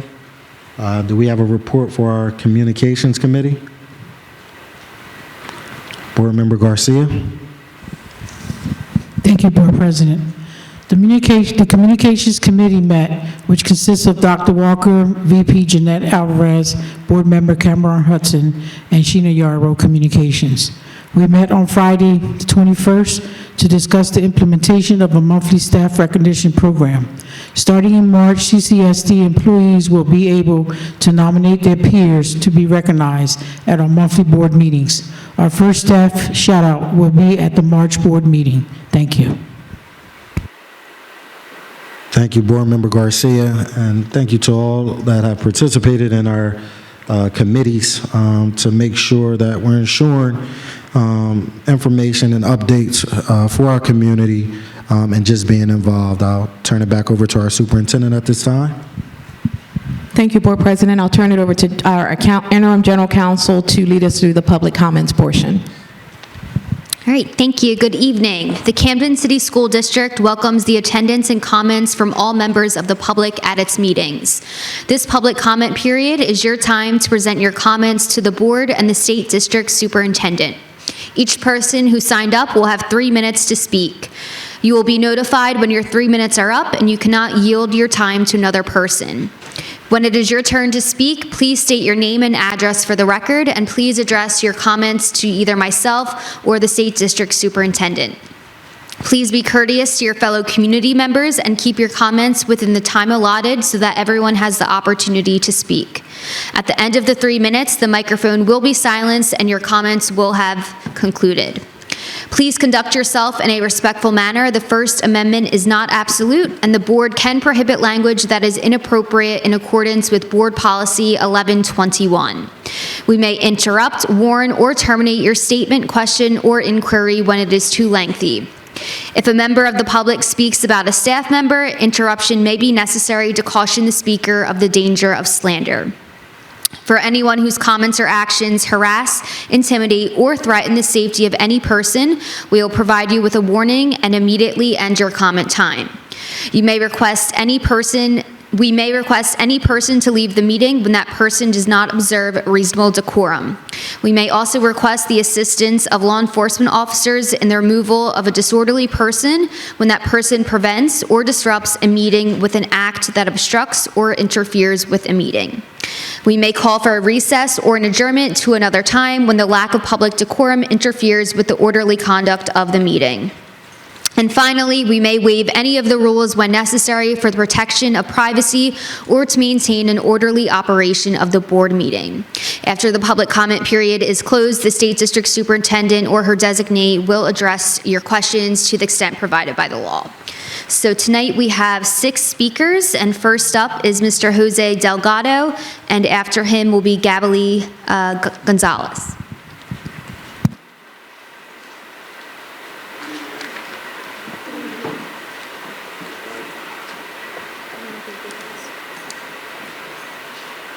Hello? Okay. Good evening. I'm going to start with a subject that I wasn't planning on speaking. Last year or some years before, I came to an event where children were being recognized, and at that meeting, their names were being butchered. The Latino students' names, you couldn't understand what they were. I spoke to somebody, I can't remember who it was, because I didn't want to make a big deal about it. I didn't want to embarrass anybody, so I privately told somebody, please, have someone that speaks Spanish announce their names. Don't take their names away.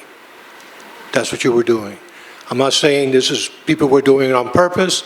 I'm not trying to hurt anybody's feelings, but please show a little bit of sensitivity and have someone at the podium reading names that can read both English and Spanish names and perhaps even Vietnamese names. Second of all, I wanted to report, I got the Oprah response related to the disposition of property from Eastside High School. I can tell you based on the response that I got, the nonprofit and charitable organizations were not informed. There was something in there about that the minutes were the information, but the event occurred before the announcement. So the organizations did not receive anything. Schools were not informed. They were not formally informed of anything. So the only people that got equipment out of that building was the police, the fire department, and the fire department, and the Dominican Republic. I'm still very concerned about what's happening at Eastside High School, at Kramer Hill. Those children needs are not being met emotionally, psychologically, educationally. I know that everybody agrees with that. The Department of Education, the superintendent, have already stated that those children should not be in that school. So what I would like to do for the remaining moments that I have is have a moment of silence for the kids at Eastside High School who are in elementary school, a school that is wholly inadequate to implement a secondary school education.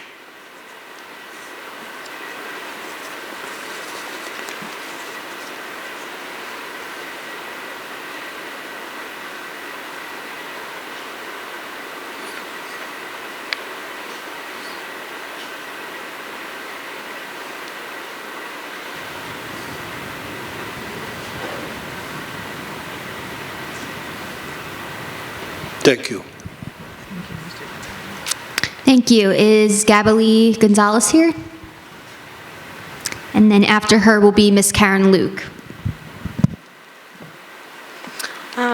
Good evening. My name is Gabby Gonzalez. I'm the community outreach organizer with Parents Invincible, and I'm here to talk about today about the undocumented and immigrant and mixed status families. I'm here just to kind of talk about certain projects that Parents Invincible and myself are kind of working in hopes that you guys can also join us to further support those families, as we realized a lot of the students are not attending schools, and that is a concern that we have, as we will probably lose funding, and we obviously don't want that to happen.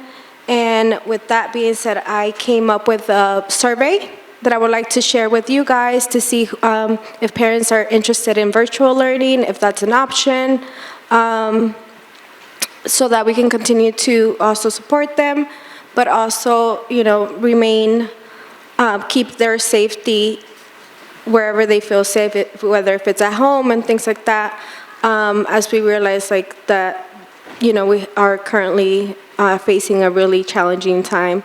I'm happy to kind of share it with whoever I need to share it with and strategize. I also am working with the Jersey Fellowship, the Jersey Can, and I'm happy to kind of work together in hopes that we can continue not only advocating for the undocumented, but also everyone, and educating everyone in the community on how we can work together to further support them.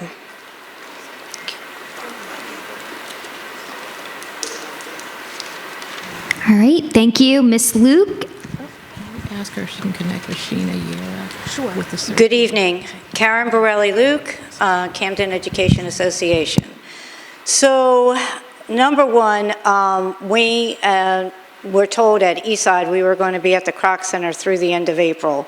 To our surprise, the first week of the second semester, I actually was on the bus with the students, and we went to the Kroc Center only to be locked out. And we're told by the director that there was a proposal made to the board and it was shot down. So we had to get back on the bus and go to the North Camden Rec Center, which communication would have been fine for the students and the staff, that we didn't have to be put through that situation. But then we were told in August from the superintendent that the state was partnering with us to help fund the Kroc Center all the way to the end of June, which then was changed to April, but now obviously it's not. So where's that money? Where's that opportunity? Communication would have been a plus in that situation. So now the gym floor is being done at the rec center, and we have to go to Caddo. Again, there was last-minute communication, and again, if you can bring the people that are most impacted, like the phys ed teachers, we're great at communicating with each other and understanding the wants and needs and everything like that. We weren't brought to the table from both Caddo and from Eastside, where things could have been easily worked out. The marquee from Eastside, $24,000 to move it to Yorkship. Why? Why didn't you just move it to Kramer? It's Eastside's. I don't get that. We had a what is that called? Emergency situation, with the alarm drill. Like, they couldn't hear it on the third floor today. That's not good. And so lastly, the hiring practices. We are not hiring as fast as we can, even enticing with $10,000, and we're losing candidates left and right, and firsthand information. And I think it's by design, because we have the long-term subs that have access to Genesis and grading our students. And, it's less money to keep them on than hiring these positions. You rather have these people in those positions at a cheaper price than to have, hiring people. So again, it's union busting. All right, thank you. Next up is Alicia Figueroa, and then Kay Walters, and finally, Hakeem Pratt. That's Alicia Figueroa. Hi, everyone. Nice to see you all tonight. So I kind of want to touch on the immigration issues as well, as we've been partnering, from Parents Invincible as well, as we've been partnering with partner organizations and city council, and I just had a couple questions. So how is the district handling truancy amongst undocumented and mixed status students? Because they can be implicated criminally, but however, I don't feel that we should be forcing families to leave their home. 41% of the, what's that called? Of the families that have been sent back to their native homes, 41% of them were not criminals, so I know a lot of people are under the impression that they're targeting criminals, but that is not true. They're just targeting anyone who is of mixed or immigration status, so I just want to ensure that the agreement between the schools and the superintendent in regarding to reporting our undocumented families to truancy, that's being thought of. My other question is if the district has implemented any social and emotional mental health resources and workshops for the undocumented students and families, because obviously these are trying times. We did hear about the story about the child in Texas who took her life in regards to being bullied for her immigration status or her family's immigration status. So I just want to make sure that we're being proactive and we're not being reactive in a situation like that.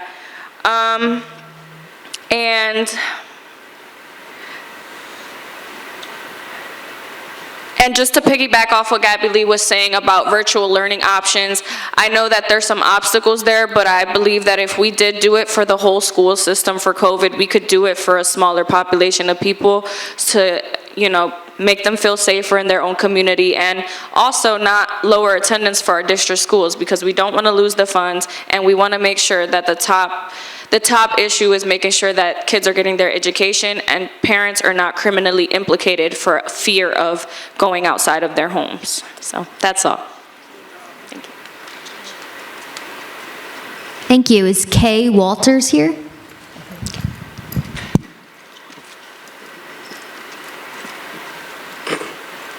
Good evening, everyone.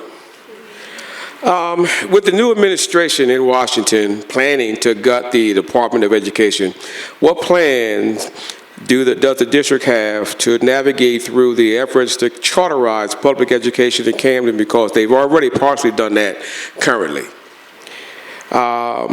The phrase putting students first is the district's mantra on recognizing that students are important.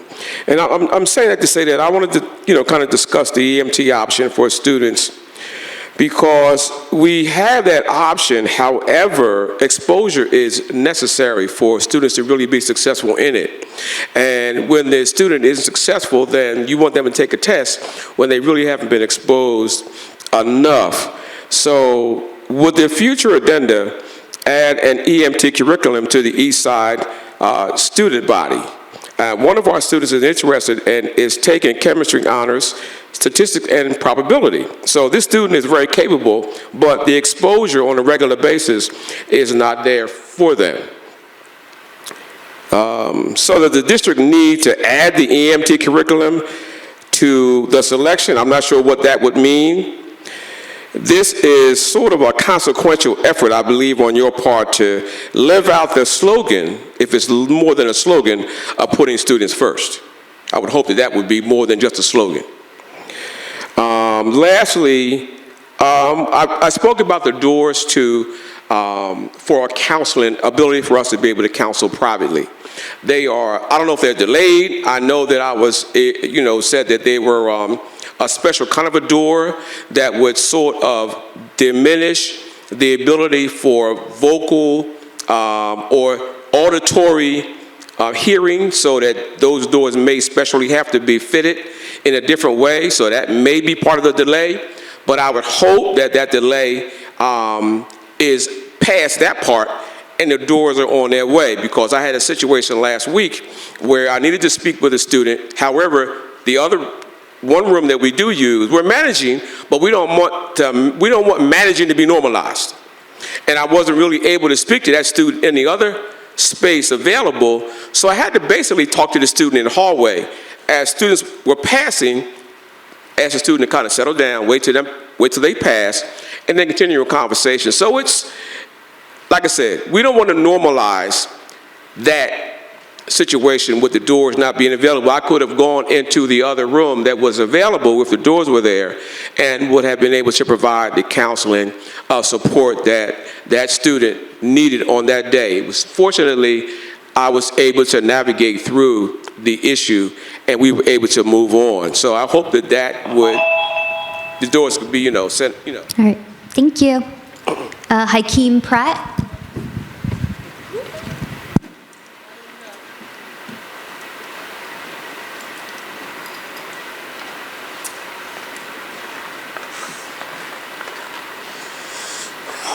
How y'all doing? How y'all doing? My name is Hakeem Pratt. Last time I was here, y'all speaking about a topic that I'm aiming into, and that's the problem youth and the problem that they're getting into in school and everything, and also on the street. I did 17 years in prison. I just came home in August. In prison, we had a mentor program. I was a mentor, and before COVID hit, within 4 years, y'all can do the research. I was in Northern State Prison. One person came to jail, and another person, he had a violation because he was out of state through the mentorship program, giving people advice, life skills, and people coming in and giving them life skills and career skills. And the advice that we had, our knowledge that we had to give to these people, to help these people to live better. This is what I want to bring to the community, to the youth, so they can not go through the steps that I went through in jail. I was in this school back in the day. I had to, my name is Hakeem, so I had the biggest ride in the school in 2004. I don't want kids to go through that. I don't want kids to go through what they're going through right now at home. Everything started at home. Y'all giving them the education they hear, but at home, now they need further guidance. A lot of the kids ain't got no mom or dad, or the parents can't guide them. So that's what my program want to do. We want to guide these kids.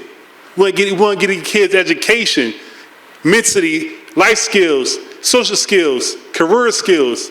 That's what my program is aiming to do. I got a whole program. I submitted an RFP with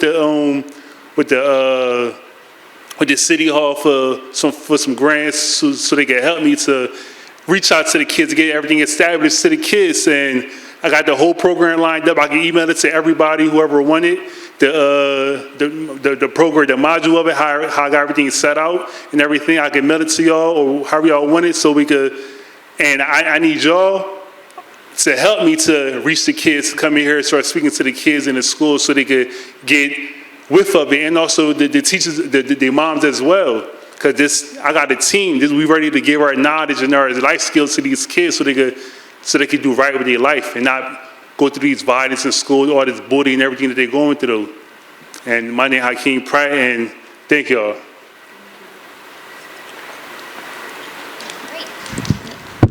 All right, that concludes our speakers. I'll turn it back over to you, Superintendent. Thank you very much. And again, thank you everyone for coming, for staying, taking the time to provide your comments. So what I will do now is, to the best of my ability, acknowledge some of the topics that did come up, those that I can at this time, and those that I can't at this time. I will not acknowledge them at a later date and a later time.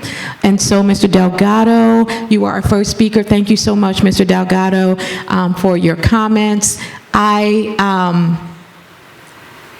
would like to share just a thank you for what you talked about with regard to sensitivity toward the names that are called. Also, we had some Vietnamese names and other names, so we can do a better job as a district in just making sure that we're able to have those names pronounced correctly. I know, and I heard you loud and clear when you said it wasn't an indictment on anyone. You weren't trying to, throw anyone under the bus, and we all had best intentions, but we can do a better job, and so we'll make make sure we figure that out. We have our lead educator from Davis School, Ms. Cynthia Martinez, who had the translation machine and was pronouncing the names of the students in Spanish to all parents who needed the translation. But I hear exactly what you're saying. For the respect of the name and for everyone hearing, we will make sure that we work on that. So that is not a problem. We can figure that out. And if you have any additional suggestions for us, please, as I shared with you before, please let us know. With regard to the Oprah response that you received today, thank you for sharing the information that you did. As I shared with you briefly when I only had a chance to speak to you a moment on the phone, we thank you for bringing up your knowledge of some of the policies, and as we are implementing some of these policies for the first time, we are learning from that experience as well. So with the Eastside High Dominican Republic donation, even though we did everything and the way that we needed to, the order of operations may not have been the best that it could have been. And so we didn't do anything horrible or terrible or break any laws, but we want to make sure that we are following our policy to the T. And so that was our trial run. We'd never done that before, and we have learned from that, and we thank you again for sharing your feedback with us, and we will use that in the future as we move forward. When it comes to the needs of students at Eastside High being met emotionally, we do have a school-based youth services team. We have a crisis counselor. We have Mr. Waters, who's present, as well as other team members, guidance counselors, deans of climate and culture, who their main focus and priority is to make sure that students are getting what they need. But we know that we can always go back to ensure that we're doing everything possible to double down on those efforts to make sure our young people have what they need. So thank you for flagging. We know there are many opportunities. I believe there is a special, I won't share it now. We'll share it at the next board meeting, but I know there's a special event that is also happening. But on the day-to-day, we want to make sure that those students are getting what they need, and we will continue to work with the school administration to ensure they're monitoring that progress. Ms. Gonzalez, Gabby, are you still here? Yes, there you are. Okay, so I have to take these on and off. My apologies. I see you now. Thank you for sharing the information that you have. It's been very, it's been great to work with M Schools and all of our Parents Invincible, all of our individuals in the city council, et cetera, who are interested in making sure that as we go through this crisis, and it is a huge crisis, that we're learning and we can provide the best support possible to help lower the anxiety of our families and our students who are afraid right now because of just because of everything that is happening with the executive orders around immigration and ICE. And so students not attending schools, I would love to have the survey that you talked about. If you could connect with Sheena Yera, who's our communications officer, to make sure that we get that information, because we would also like to, collaborate on ways that we can ensure our young people and families have what they need. When it comes to virtual learning, I think you alluded to this. You may have alluded to it, or Alicia may have alluded to it, but we have to request a waiver from the New Jersey Department of Education in order to have virtual learning in any situation. But that is something definitely that if there is enough survey result information, we can, en masse, try to have a different kind of a conversation with the county or the state level. So we're looking forward to working collaboratively, and I'll go to Alicia since we're on that same topic, then I'll go back to Ms. Borelli-Luke. The question you said was how is the district handling truancy among undocumented students? We're treating all of our students and those students as well with the utmost sensitivity at this time. It is not our desire to have anyone undergo any litigation with truancy court and all of that if it is not necessary. So we have other measures that we exhaust before going that route, and we are very sensitive to it. So by connecting connecting with the school leaders, our engagement team, just working with our attendance officers. We're trying to keep a pulse on if that is a concern and finding other ways to help support our learners in that situation. But partnering on that survey would be very helpful. And then, has the district implemented any SEL resources specifically for our students? So we try to make sure we support our students in whatever their needs are. And so in this instance, with regard to our students who are facing this challenge and their families right now, we tailor our supports to the students and the needs that they have. But happy to talk more about ways that we can enhance those outreach efforts. Ms. Borelli-Luke. Yes, Ms. Borelli-Luke, there were a few areas, and I just want to make sure that I have the correct information. So we do have our twice a month bi-weekly, our bi-weekly, which is also twice a month, committee meeting with Eastside High staff, including the administrators for ongoing communication and collaboration. That's one touch point that was put in place, and it's actually very helpful. I believe we also added a health and PE, the department chair, to that committee as well, to make sure that the needs and the concerns from the health and PE department are addressed in that committee, which was something we did in response to a recommendation that you made at one of our previous board meetings. During this time of transition, we are very pleased to have the opportunity to remain at the North Camden Community Center, and the short-term change to Caddo this week will ensure continuity of instruction. So the Caddo, that was temporary. It was just 3 days, Dr. Walker, 3 days that we did not get advance notice, but the city wanted to make sure that they enhanced or repaired the floors at the North Camden Community Center, so we didn't get much of a heads up in order to give the team a heads up, but we did make arrangements, and there was no break in instruction when it comes to health and PE. And with the warm weather coming, it's my understanding that some of our PE classes may even take place outside on the field, so we will continue to be creative and think and be solutions oriented to make sure our students get the time that they need in health and PE. We'll also reach out to leadership regarding the alarms and determine if the sound is audible throughout the entire building. So you flagged something today that was the first time I heard it, so we are working already with the teams to make sure that we can take care of that situation.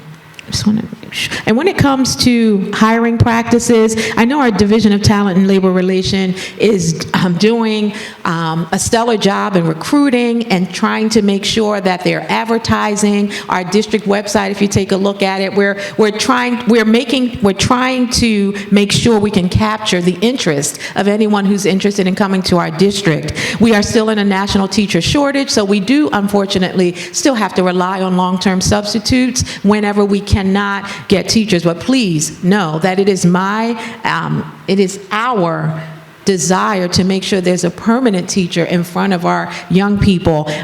Long-term substitutes, we have to do that because that's the only option we have when we cannot secure a dedicated teacher. And so please know that it is not, that we are working diligently, and if you do have some ideas that you'd like to share with us or maybe other outlets we can utilize, we're definitely willing to hear those as well.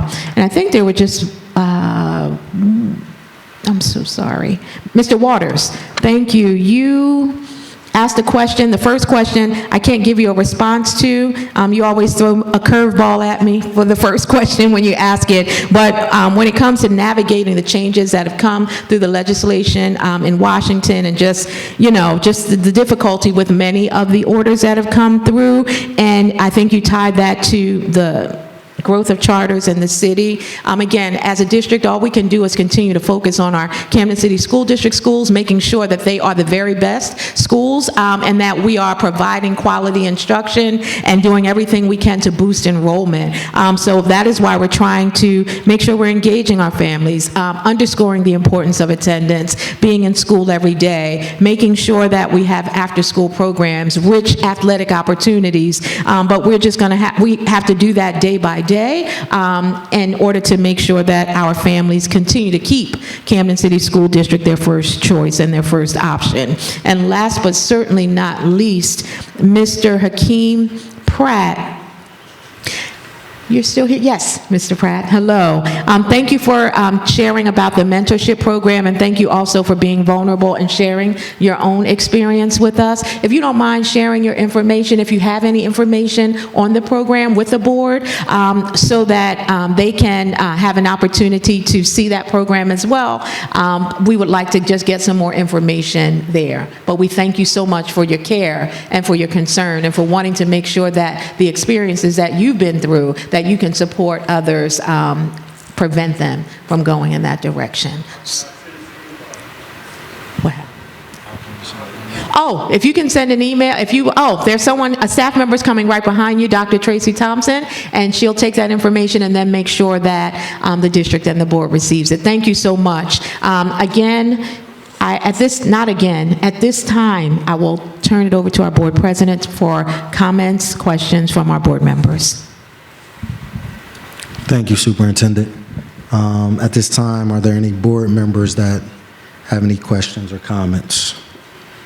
Board Member Perez. Yes, I would like to say something. I know that they're not here now, but I'm sure that you can relay this message. What an incredible and exciting evening this was. And when you think about all the obstacles that we as a world are facing now, because it's not just a certain amount of people, it's all of us. It's incredible to see how many children received perfect attendance. So please relay it to the teachers, the principals, and especially to the parents that it was an amazing evening. Thank you. Thank you, Board Member Perez. Are there any other board members that have any comments, questions? So seeing none, I want to thank the board members who put time and effort forth just to start off our acknowledgement of our staff by going around to acknowledge our principals and our superintendent and her lead administration. You know, thank you for the time, and it was our pleasure, and I think we had an opportunity to just bond while enjoying our staff. And as mentioned, you know, starting next month, there's an opportunity to acknowledge staff, and we just think it's important, and it's all of our staff. There's no one position that's more important than the next. So thank you to everybody that will participate in that process, and thank you, Superintendent, for the teamwork and cooperation and getting this together, and Sheena for taking the lead on your end. Thank you. Also, I just want to just reiterate, I know Board Member Perez spoke about the $27 million that was put out there, that, you know, the response was there were no funds. You know, again, I stress, or I bring that up again, you know, for us to focus and improve our buildings, you know, is a difficult thing without funding. So I know it's a conversation that the superintendent and I have had briefly. I know it's a continued conversation, you know, how does that work? Like, how do we make our traditional schools, our buildings, what they are supposed to be, without having the proper resources? So, you know, again, I think that's a real important thing, as we can't just come up with money out of nowhere, but $27 million, and that's not to rebuild anything. That's just to fix some of the necessities in some of our buildings. So, you know, I want us to keep that on the forefront, you know, as we look at the district, to make things happen.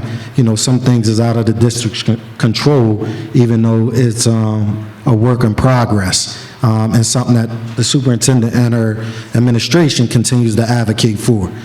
So we're always open to resources and suggestions and support, but in order to make the necessary changes, we also have to have the necessary resources.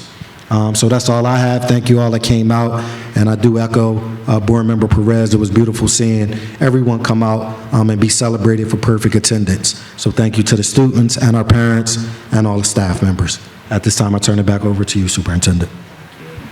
Thank you so much, Board President. And I'm going to turn it over to our Board Secretary and our School Business Administrator, who can actually respond to your question, and then she can present the agenda items for approval. Thank you. Thank you to the Finance and Operations Committee. We are having a pretty comprehensive committee meeting discussing not only our board properties, but each of the senior directors, transportation, John Morella, technology, all of the ops managers, senior directors are in place at that meeting and are sharing their feedback, whether it's regarding buildings and grounds, security, et cetera. So one thing that I will follow up on, you will note on the agenda, item 10.06. It's on page, and the page numbers are on the bottom right corner. It's on page 6, item 10.06. I am recommending that we embark upon an ESIP. An ESIP is an energy savings improvement plan. Energy savings improvement plans are ways to renovate buildings at a net zero cost. How is that done? The energy conservation measures or building renovations will actually reduce our electricity or our utility costs. And so the net zero payment, actually we'll be paying for those energy conservation measures or building renovations through the savings on the PSE&G and the utility bills. And so you'll see that and be excited about that. Item 10.06. It's a process that will take some time, of course. It starts with an investment grade audit, which is essentially a review, a walkthrough with our senior director of facilities of all of our properties to identify which energy conservation measures can be included in such a project so that, again, the cost is covered with the savings in the electricity bill. So I am excited about that, and is one way that we can begin to address some of our facility needs. So again, that's item 10.06 on the board agenda.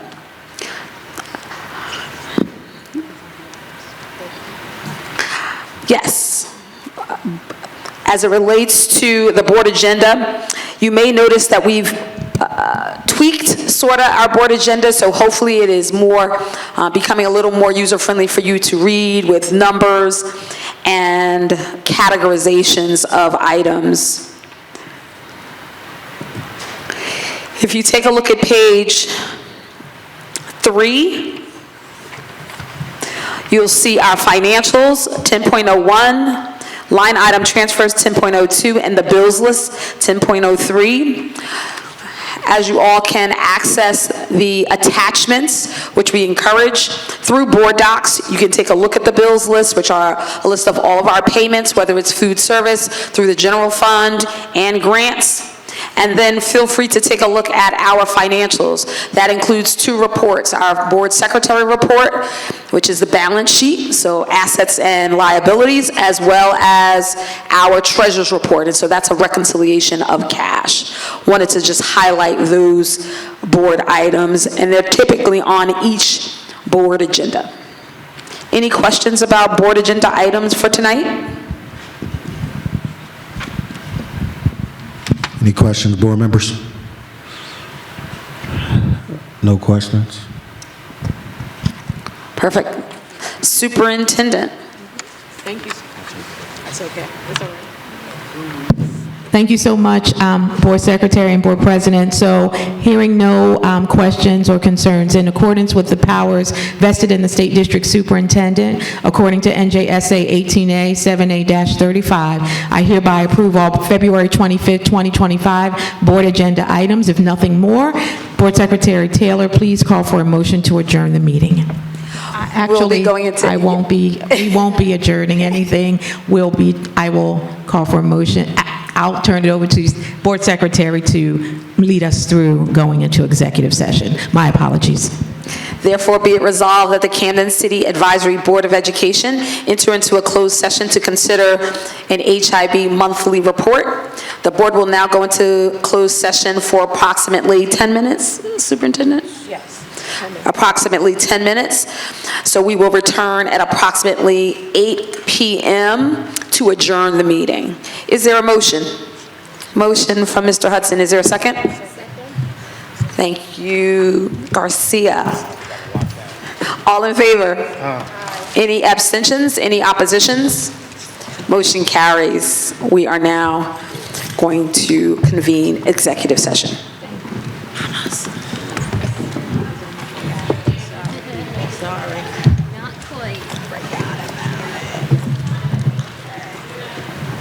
From closed session to the public session of tonight's regular board meeting. Is there a motion to reconvene? Motion. Motion. Thank you. President Nelson and I think Jackson. All in favor? Perfect. Is there a motion to adjourn? Garcia and Perez. All in favor? Wonderful. Have a wonderful evening. Have a good night, everyone. Thank you.